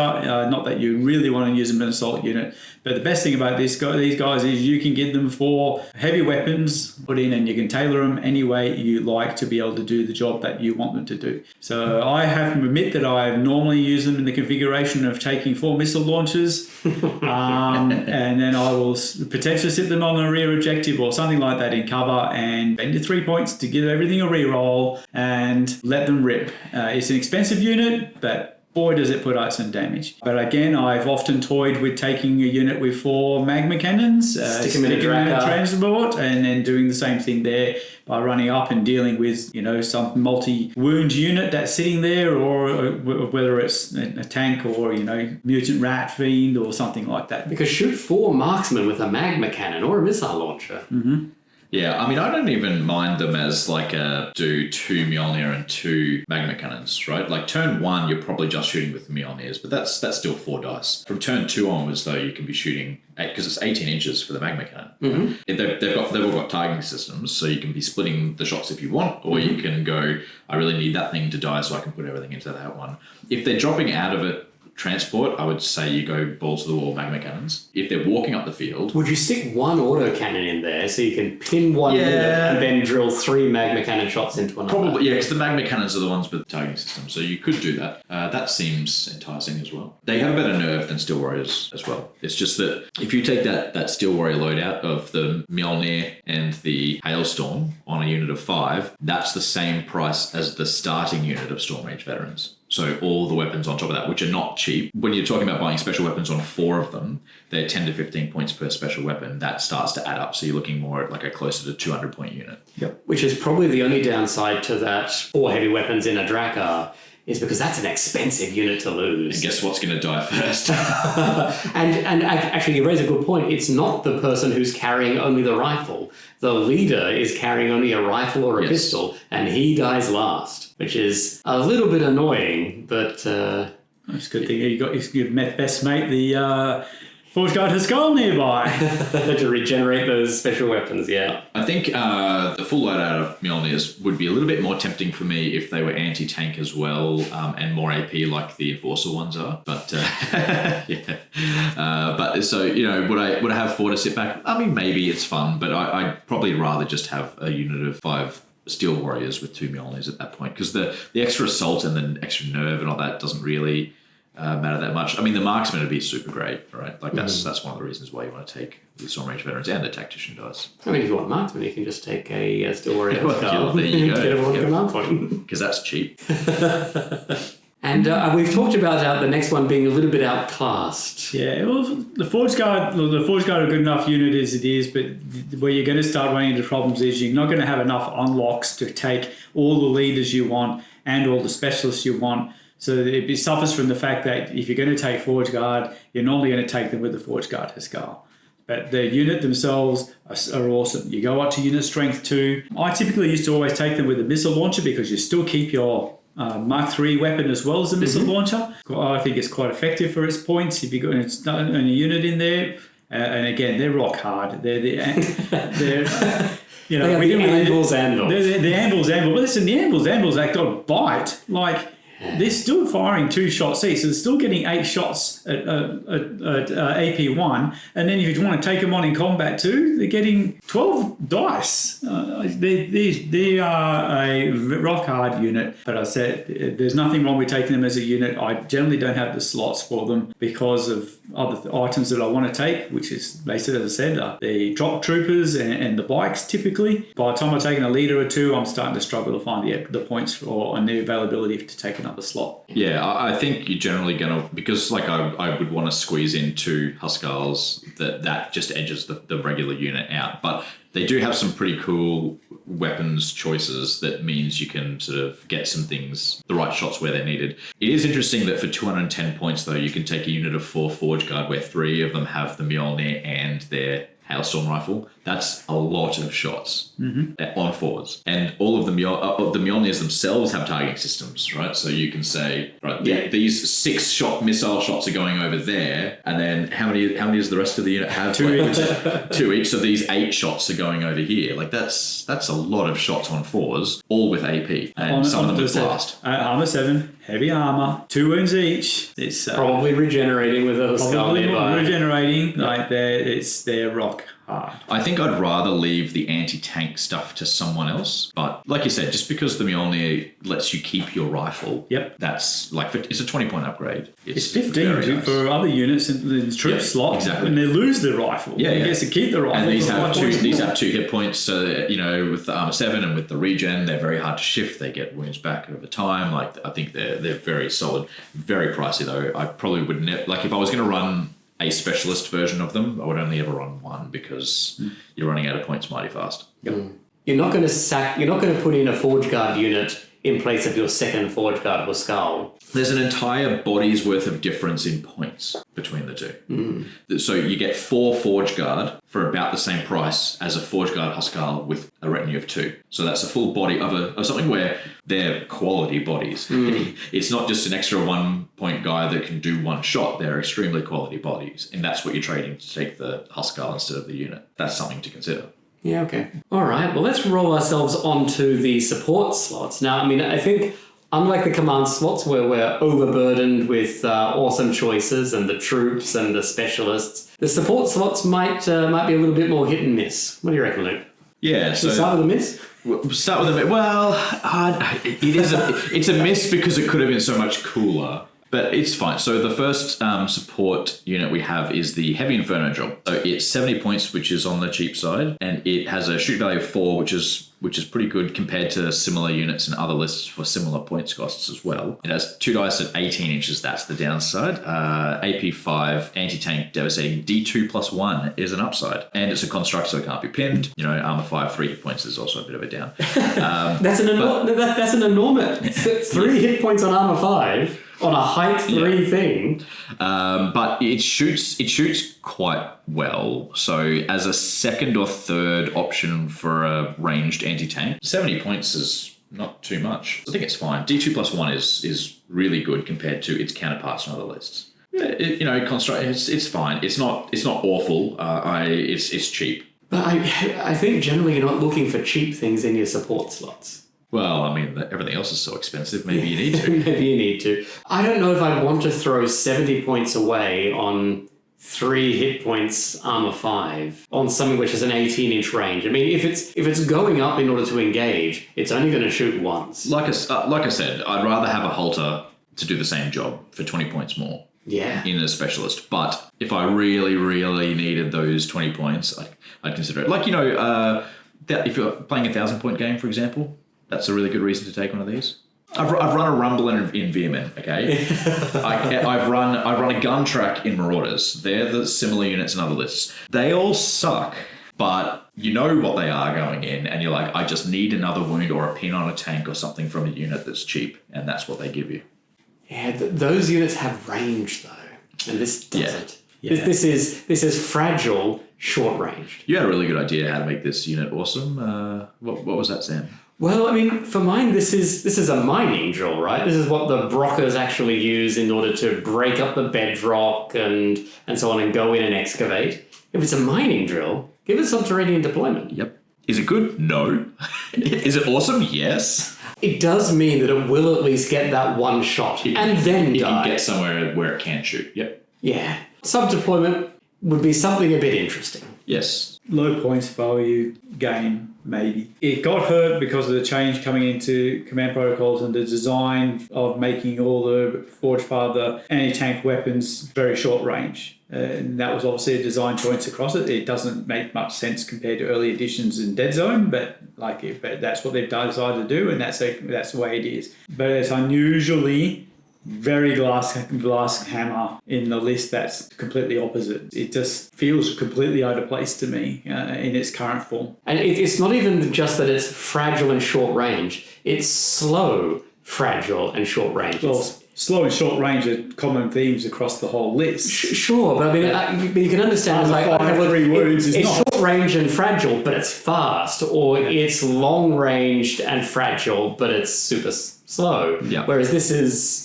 It just has very little going for it. It's all the bad and not much of the good. But when it hits, it's going to hit fairly often, and those wounds are going to stick. If it is allowed to shoot, it will. Yes. So the next support option is the Jotun weapons platform. Huh? Your turn. My turn.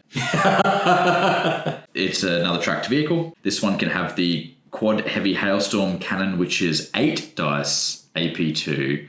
Anti-aircraft pinning at range 48. So it is At what range? 48 inch. 48.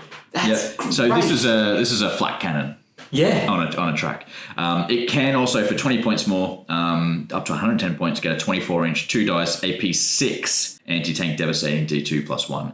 I guess a little bit comparable, but a little bit better than the Halter at that point, but also support slot for 20 more points. But that's the most comparable unit. 90 points for the 48-inch 8 dice AP2 anti-aircraft pinning is pretty cool. It is. I mean, it's the same armament as the Stern Hammer, but obviously on a much lighter chassis on armor 6/3 hit points. So you can't let it be shot. But I mean, for mine, this is the equivalent to the weapons platforms we see in other races, and it's great. Yeah, I mean, 8 dice, not 90 fours, points. Is a bit AP2. more, yes, 8 dice is pretty cool, and you can just sit that in your back corner and steady aim all day. Oh, yeah, I mean, because it doesn't have slow reload, so you can never let it be shot. It's going to die as soon as anyone gets in range and decides to target it. Flimsier than a mule. But 48-inch range gives you so much threat projection that you can... Yeah, and at height 4 you can see over a lot of things too.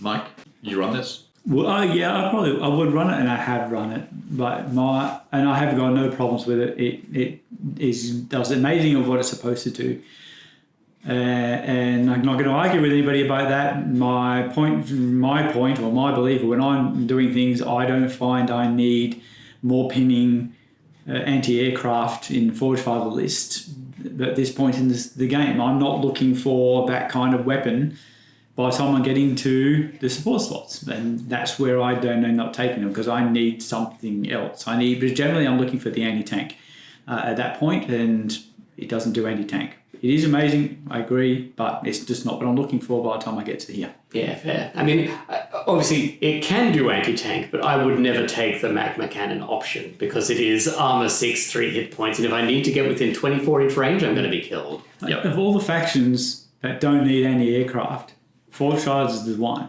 because every single one of their stupid weapons is AP1. Yeah. With barring militia and Brocker. And with Shoot 4, you're bringing down aircraft, no problem. Aircraft are not a problem for Forge Fathers. They do not need more. Yeah, no, I'm not looking at it for the anti-aircraft. I'm looking at it for 8 dice on 4's AP2. Every time I see anti-aircraft, it's always just that's a nice extra. Yeah. It's never really the core reason why I look at something. I mean, it's 8 dice AP2, but again, I said it's not what I'm looking for when I get to this stage of the game. Yeah, I take halters in my specialist slot for the anti-tank and take a Jotun in this to project threat. Or the Sternhammer, which of course is the same armament but beefier. We're going to talk about the next unit, and we're gonna skip the next one because I want to talk about these two units together. Great. So we've got the Juggernaut and the Iron Ancestor, and these are quite similar. They're both Walker support units. The Juggernaut is generally a bit more of a closer ranged melee bent to it, although it can take the Excavator upgrade, which bumps up to Armor 8 and gives it an 18-inch mining laser as a devastating anti-tank gun. They both have 5 hit points, but the Iron Ancestor is just like a bit more of an elite version, so it shoots on 4s instead of the Juggernaut's 5s. It comes stock standard with Armor 8. The Iron Ancestor then can have the Thor pattern, which is a punchy as anything melee Iron Ancestor. With 6 AP3 blast D2 attacks. Yes, with countercharge and Frenzy 1 built in. They can take the Doomstorm pattern, which is 8 shots of autocannons.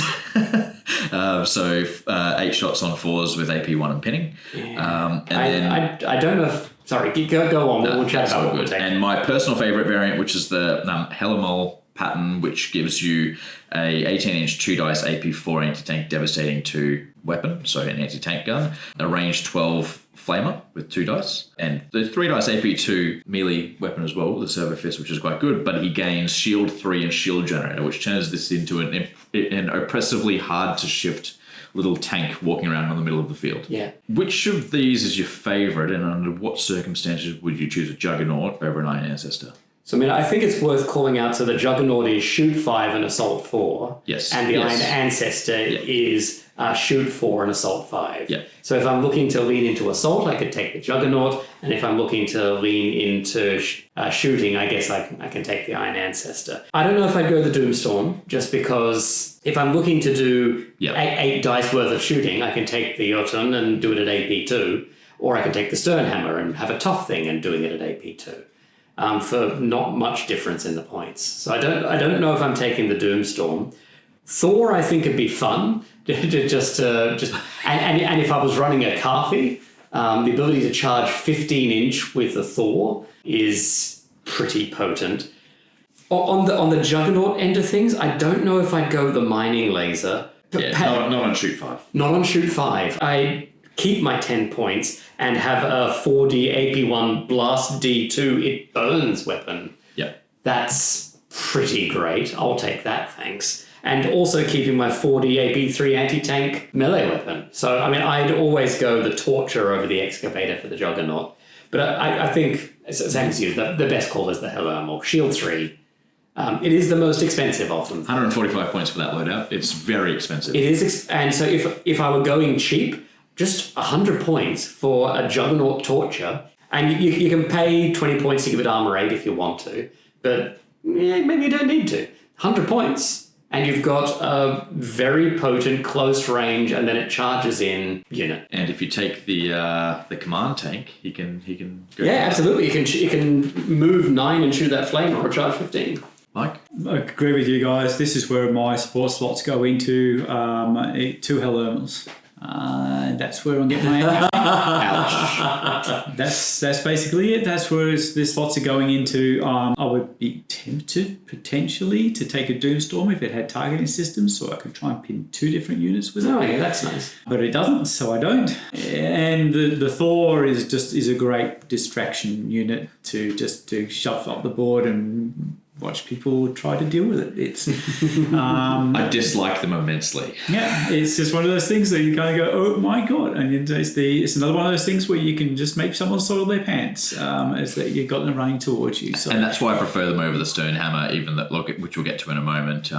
Even though the Sternhammer shoots a bit better for the anti-tank stuff, I just like the shield 3 with the shield generator just makes the Iron Ancestor so annoying to deal with. Yeah, and the Flamer does its work. When you get in that range and you're starting to get in the middle of the battlefield and you're in there, you'll still find something to do with the target. It's got targeting systems in, so you can still put the Flamer into something else, which was a great change from the last edition. Would you look at the regular Iron Ancestor, one heavy Hellstorm cannon and the Forge Hammer? So like half a Thor, half a Doomstorm. Again, I've used them before, but I just don't find that that's kind of what I'm looking for by the time I get to this end of the table. Because you're fine for pinning and, yeah. If I really want something that's going to hit something with a hammer, I'm going to take a Thor. And I don't really want pinning because I've generally got autocannons everywhere else in the list. Yeah, it's a big ask for 120 points in the support slot in this army for a pinning gun. Yeah. Yeah. For us. Like, it's a big ask. I have 4 Iron Ancestors in total. I wish Mantic release, put out the Hellomal or put the parts into the vault, please. I don't know where they disappeared to, but we can't get them anymore, and I would like to have at least one more, please. What's next, Luke? So then we've got the 3 tanks. We will go through them one by one, but I'll just give an overview of what they are at a high level. So we've got the Brander Urban Assault Vehicle, which is a tank with a flamer, but capacity 5. We've got the Stern Hammer Battle Tank, which is a true tank, but very, very expensive and with some weapons options. And the Gungnir Artillery Tank, which is the special 1 ammo type artillery piece that a lot of the armies have now, where you can choose what you're shooting in any given turn, but you have all of those options at your disposal. So to start with the Brander Urban Assault Vehicle, this comes with a flamer, a 4-dice flamer, and can be given the reinforced armor to bump it up to armor 9 from 8. 9! Which is huge. And again, because it's got a gun that you kind of probably want to be shooting, maybe the 9 speed is not a huge burden for it, but then 140 points is quite large. But it is capacity 5 and defensible with controlled fire with that flamer. Yeah. So it's, this is the, if you've only got a 5 size unit that you want to get somewhere and you've got the support slot open, this is a fun idea because with that flamer and controlled fire and whatnot, it's interesting. Yeah. I mean, you pack a unit of Thorgrim in there or something, right? And go straight up the guts with armor 9 and defensible. Or just use Storm Rage veterans or something and just jump them out. And wreck here and do it cheaply for 80 points. You've run this against me, I think, Mike. Not under command protocols, but I have used them before, and then they were armor 9 straight up, but I happened to get the Dozer Blade. Yeah, they're great. They were always survivable. 4 dice AP1 does things. In fact, I think I remember killing a Plague Leader and his retinue with the Brander once upon a time. They're great. Again, it's just unfortunately one of those things where I'm probably going to be taking a couple of Hellomals or the Magma Cannon Sternhammer instead, because that's kind of what I want to look for. Or maybe even, I've never used a Gungnir, we'll get that, but at least then when we're talking 36 inches on my anti-tank weapon, so I can actually sit back and have some range to be able to launch some anti-tank stuff down the table that way. I do have the parts, but I haven't painted them for that. So the only thing that stops me, because I tend to I play with my painted models rather than unpainted ones, because my dice roll bad enough and I don't need to bring in all bad luck to the table for it. I like the idea of the Brander in that it's effectively it's kind of like the Hornet or the Accuser, but for the Forge Fathers, in that it is the support slot transport choice. But because it's a Forge Father, it's a tank, and it's not bad. It will die with great difficulty, and it will carry a unit up with a lot of safety and put hurt out as it does. If that's what you want to do, then. Armor 8, 6 hit points, heavy armor. Armor 9 with the Dozer. 9 with the Dozer Blade if you want to go that far. But even the Sternhammer's the same though. They're hard to deal with. I mean, they've both got headstrong, so even if you pin them, they might still be able to do what they want to do. So they're great. These days, the one good thing I'll mention, if anybody doesn't know, you can build all variants of the Sternhammer and the Brander and the Drakkar all from the same kit. You can glue the front end, you don't need to glue the back end, and you can swap them between each one. So I had them painted and I just swap parts, whether I want a turret option or I want to use it as a transport. So you're basically getting about 3, 4, 5 tanks in one. That's with the Sternhammer. If you buy the Drakkar box itself, yes, you only get the Drakkar. So you want to get the Sternhammer box so you get it because it's not that much more expensive and you get all the pieces to do whatever you want. Yeah, good call. So speaking of the Sternhammer, it's a 140 point base with a weapon you're never going to take. So you're going to want it to cost more than 140 points, which is where it starts to get costly. So it's an armor 8, 6 hit points tank with heavy armor, which is huge. So it comes with a 48-inch 8-dice AP2 anti-aircraft pinning gun, which is not a bad gun. It's just that it's not on the thing that this tank probably wants to take. You can get the reinforced armor and dozer blades going up to armor 9 and losing some sprint, which on this unit that wants to be shooting every turn, there's no reason other than I don't have 20 points not to take the reinforced armor. I think that's the only reason, which is a fair enough reason. Like, is 9 going to be that much better than 8 with 6 hit points? Maybe not, but if you've got 20 points, like, the speed is not the problem. Yes. It's only do I have 20 points. The weapons options that it's got, only the one weapon option, is the 24-inch 2-dice AP6 anti-tank devastating D2 +1. AP what? 6. Yeah. So it's wounding almost everything on 2s and shooting on 4s at 24 inches. I think probably the only thing it couldn't wound on 2s is itself. Yep. Okay, is there anything else which is armor 9? No, I think only Forge Fathers have access to armor 9, so the mirror match is the only time it's not wounding on 2s. There you go. Which is, I think, cool. Right. Well, depending on what's there first, but you probably couldn't really get rid of some of the Australian stuff because it got shields on. But anyway. Fun times. But so if you are going the whole hog, if you're going the dozer blades and the super heavy magma, it's up to 180 points, which is very, very pricey. Yeah, no, I don't disagree. You'd always have to look hard at that quad heavy hailstorm cannon loadout and go, why would I not just be taking a Jotun in the same space? Yep. If my plan is to keep my distance and project threat at 48? Do I need an armor 8 or 9 chassis in order to be holding that gun?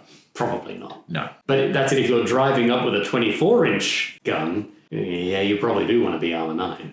It's usually tough enough that you don't need the dozer blade. Yeah, I don't think it's necessary at all, but it's like, it's only a question of the points. Mm-hmm. It's not like the speed is not an issue. Yep. Don't worry about the loss of 3 sprint. If you really have 20 points around, you don't know what to do with it. Sure, shove the dozer blade on and make it even harder to deal with. The other issue is I've had this used against me, and it's also quite easy to ignore because it is only 2 shots. Yeah. So that's what I do. Yep. I just ignore them when I play against them. And that's where it sort of comes down to it. So you can take it for a reason, and you'll kill something else that's big on the table. But once you run into the big stuff, it's kind of running around killing 1 or 2 models maybe a turn, and that's a lot of points for 1 or 2 models. Yeah, if you hit with both your shots, you're averaging 5 wounds, like to a multi-wound model. That's huge. It can conceivably one-shot a monster or a vehicle every turn. Yep. This is the kind of model where you are, I don't mind getting way to fire 1. I only have 2 shots, but good lord, I want both of them. Yes. Oh, yeah. That's definitely where you want to start putting it into, especially if you put 180 points into it. Yes, you want to make sure that you are hitting with the 2 shots that you got. Yeah. And so our last tank and our last unit for the Forge Fathers list is the Gungnir artillery tank, the ludicrously overpriced multi-weapon tank option in Forge Fathers. So this one is shoot 4 again, which is great. Armor 7, 5 hit points, so quite survivable. This one does not have heavy armor though. Yes. It's armor 7, 5 hit points, but not heavy armor. And it's also slow reload, which is very unfortunate because that means that it can't steady aim to remove something while it does its shoot. But what you do get is the option of either shooting magma missiles at 36 inches, 2 shots, AP4, anti-tank, devastating D2, indirect. Burst missiles, same range, but 3 dice, no AP, blast D4, indirect pinning. Seeker missiles, 48 inches, 2 dice, AP2, anti-aircraft blast D2. And you can also ram something with 2 dice, but you're never going to. Yeah, I mean, just leave this one at home. It's so laughably bad. I have faith that it'll be fixed in the future. Until then, maybe don't. I mean, look at those Seeker missiles, the 2D AP2 blast D2. That's... Yeah. 2D AP2 blast D4 is what a single 55-point stand of troops in GCPS does. So if you might think for a while that this is good, if you forget about the price as the more you read, but then when you look back up at the cost, you're like, oh, wait, no. No. If this was 100 points... interesting, right? Would I take it still? I don't know, but interesting at 100 points. At 155, definitely not. No, it is not going to throw out enough of anything to do anything. I mean, the burst missiles, 3D blast D4 pinning indirect.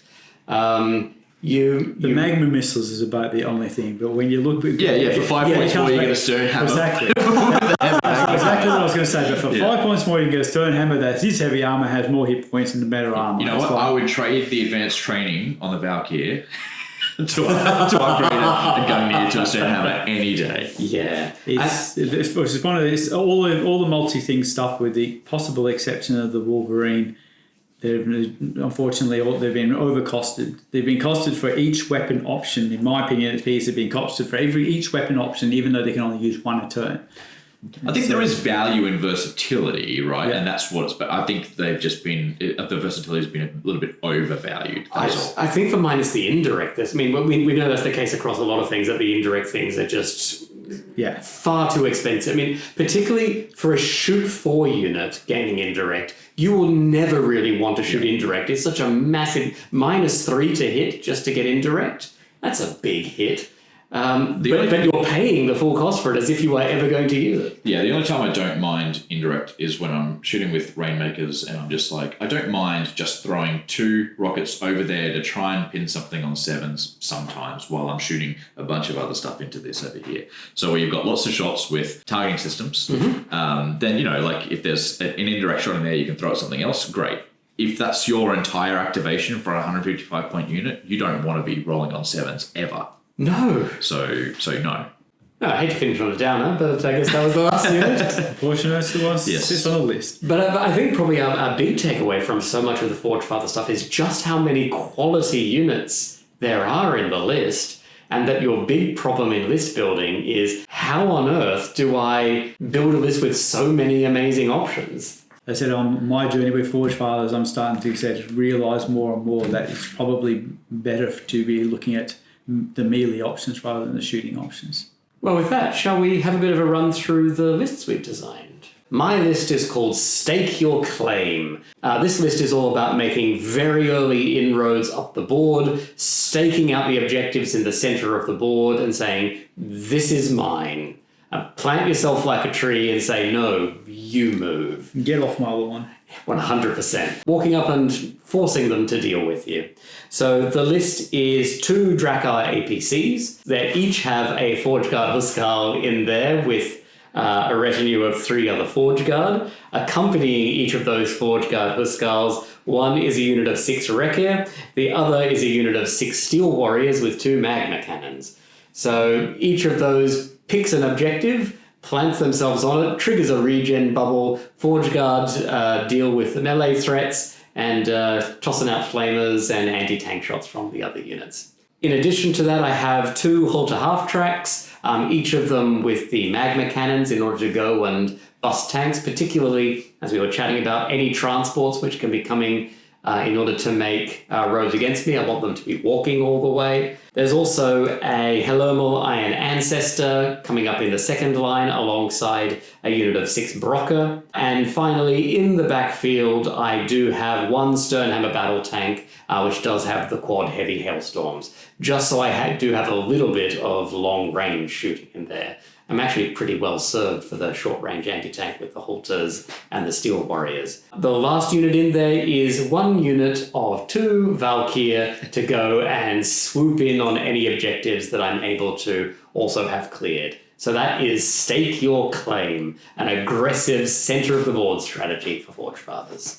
So that's funny. There's a lot of parallels to my list and probably some in Mike's as well. There's a lot of overlaps of those core units that the list functions around. Mine is called Shift This, which has a similar strategy of this is where I am. You've got to move me. Not really aiming though to walk up the center and control that, and not aiming to progress up quite as quickly, but just that slow tide forward, can't be killed, can't be pushed off things. Well, can be, but with great difficulty, but more sort of aiming to be around 2 battle groups, so being able to spread more across the board than that. So I've got, again, 2 Forge Guard Huskarls. I think just those 2 pie plates of regen is huge. And this list has really doubled down on their heavy armor. So a unit of Wreckir. Why them? They're a quite resilient unit with the heavy armor and armor 6 for 80 points.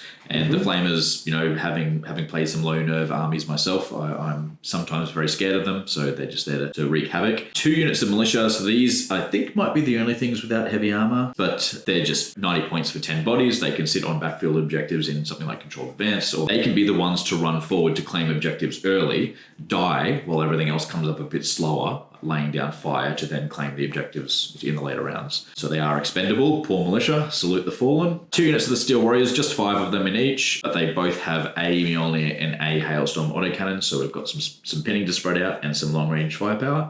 I've also got the unit of 2 Brocker Valkyr with the advanced training, so they can, again, rush up and grab a point early, or they can come in behind stuff and grab points late.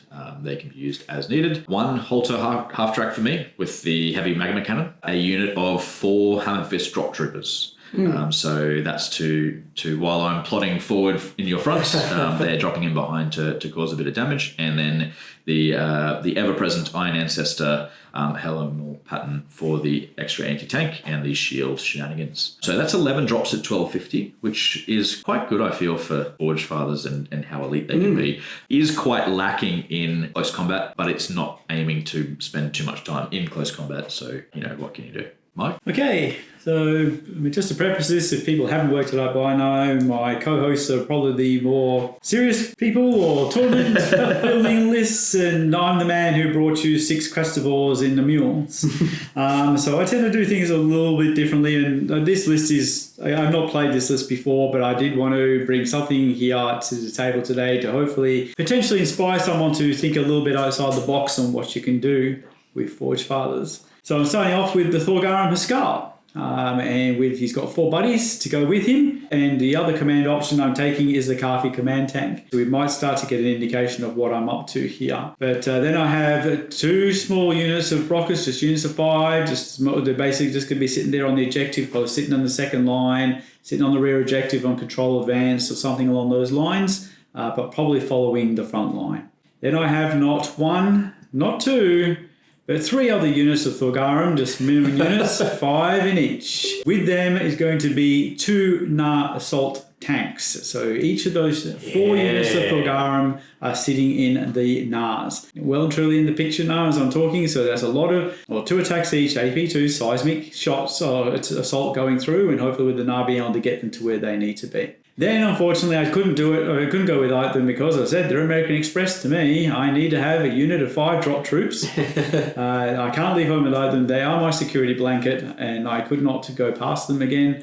And then I decided to take not 1, but 2 Thor pattern Iron Ancestors. So, Assault D3, AP3, Anti-Tank, Blast D2 on each of those, and they have 2 of them because they've got a hammer in each hand, so that's 6. AP3 anti-tank blast D2 hits when they're getting in there with the extra move, so they're just going to come charging up the board, and then you're going to have to choose between hitting the Nars or hitting the Iron Ancestors and then deal what comes pouring out of them.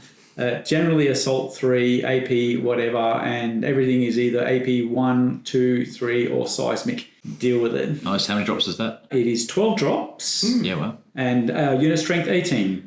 Now, admittedly, some of that's vehicles. What do you do in controlled advance? The Brockers sit at the back. Yeah. And everything else goes forward. Nice. Lovely. And the name of the list? Stop. Hammer time. Very apt. Well, that brings us to the end of our Forge Fathers faction review. Let's jump on to Overwatch. What's on the Firefight horizon that's exciting us? Well, we've got Fulcon up in Toowoomba coming up soon that I'm excited about. That's 1 day of Firefight, 1 day of Kings of War. I'm doing both. So I guess I better book a hotel or something because I don't want to drive back in between. In terms of Firefight Horizon in general, there hasn't been much coming out of Mantic lately. So it's kind of a watch and wait on that front and see. But in the meantime, just trying to get through my painting backlog. I just mentioned, so I'm also running Fulcon, so I'm really excited about the talk and the chatter that's come out after Clash. I did attempt to run several tournaments for Firefight previously before Clash, and they sometimes struggled to sell tickets. We are now about 6 weeks before that event, and we only have 2 tickets left for that. So I'm really excited that we got people coming and people wanting to go in. people had FOMO but who did not go to Clash, and particularly from my local area, and they snapped up those tickets for FullCon. So that's my next one, which is in April, but that's what I'm gearing up for. I'm also looking forward to FullCon as well, of course, and getting my Asterians out. I think I should probably also mention the thing that had me excited just this month was the GCPS releases in the vault. Finally, to have some heads for the veterans is very cool. Some awesome stuff for accessorizing GCPS. It's a shame I'm doing my Asterians right now, but because there's just some great stuff coming out for GCPS. But no, I'm going to be disciplined. FullCon and then GCPS for the next one. And that brings us to the end of our episode. Until next time, don your heavy armor, hold tightly to your hailstorm pistols, and unleash controlled fire. Hear the tales, fierce and deep. Victors roar defeated. We blaze away, we don't hold back. Control fire, ready to attack.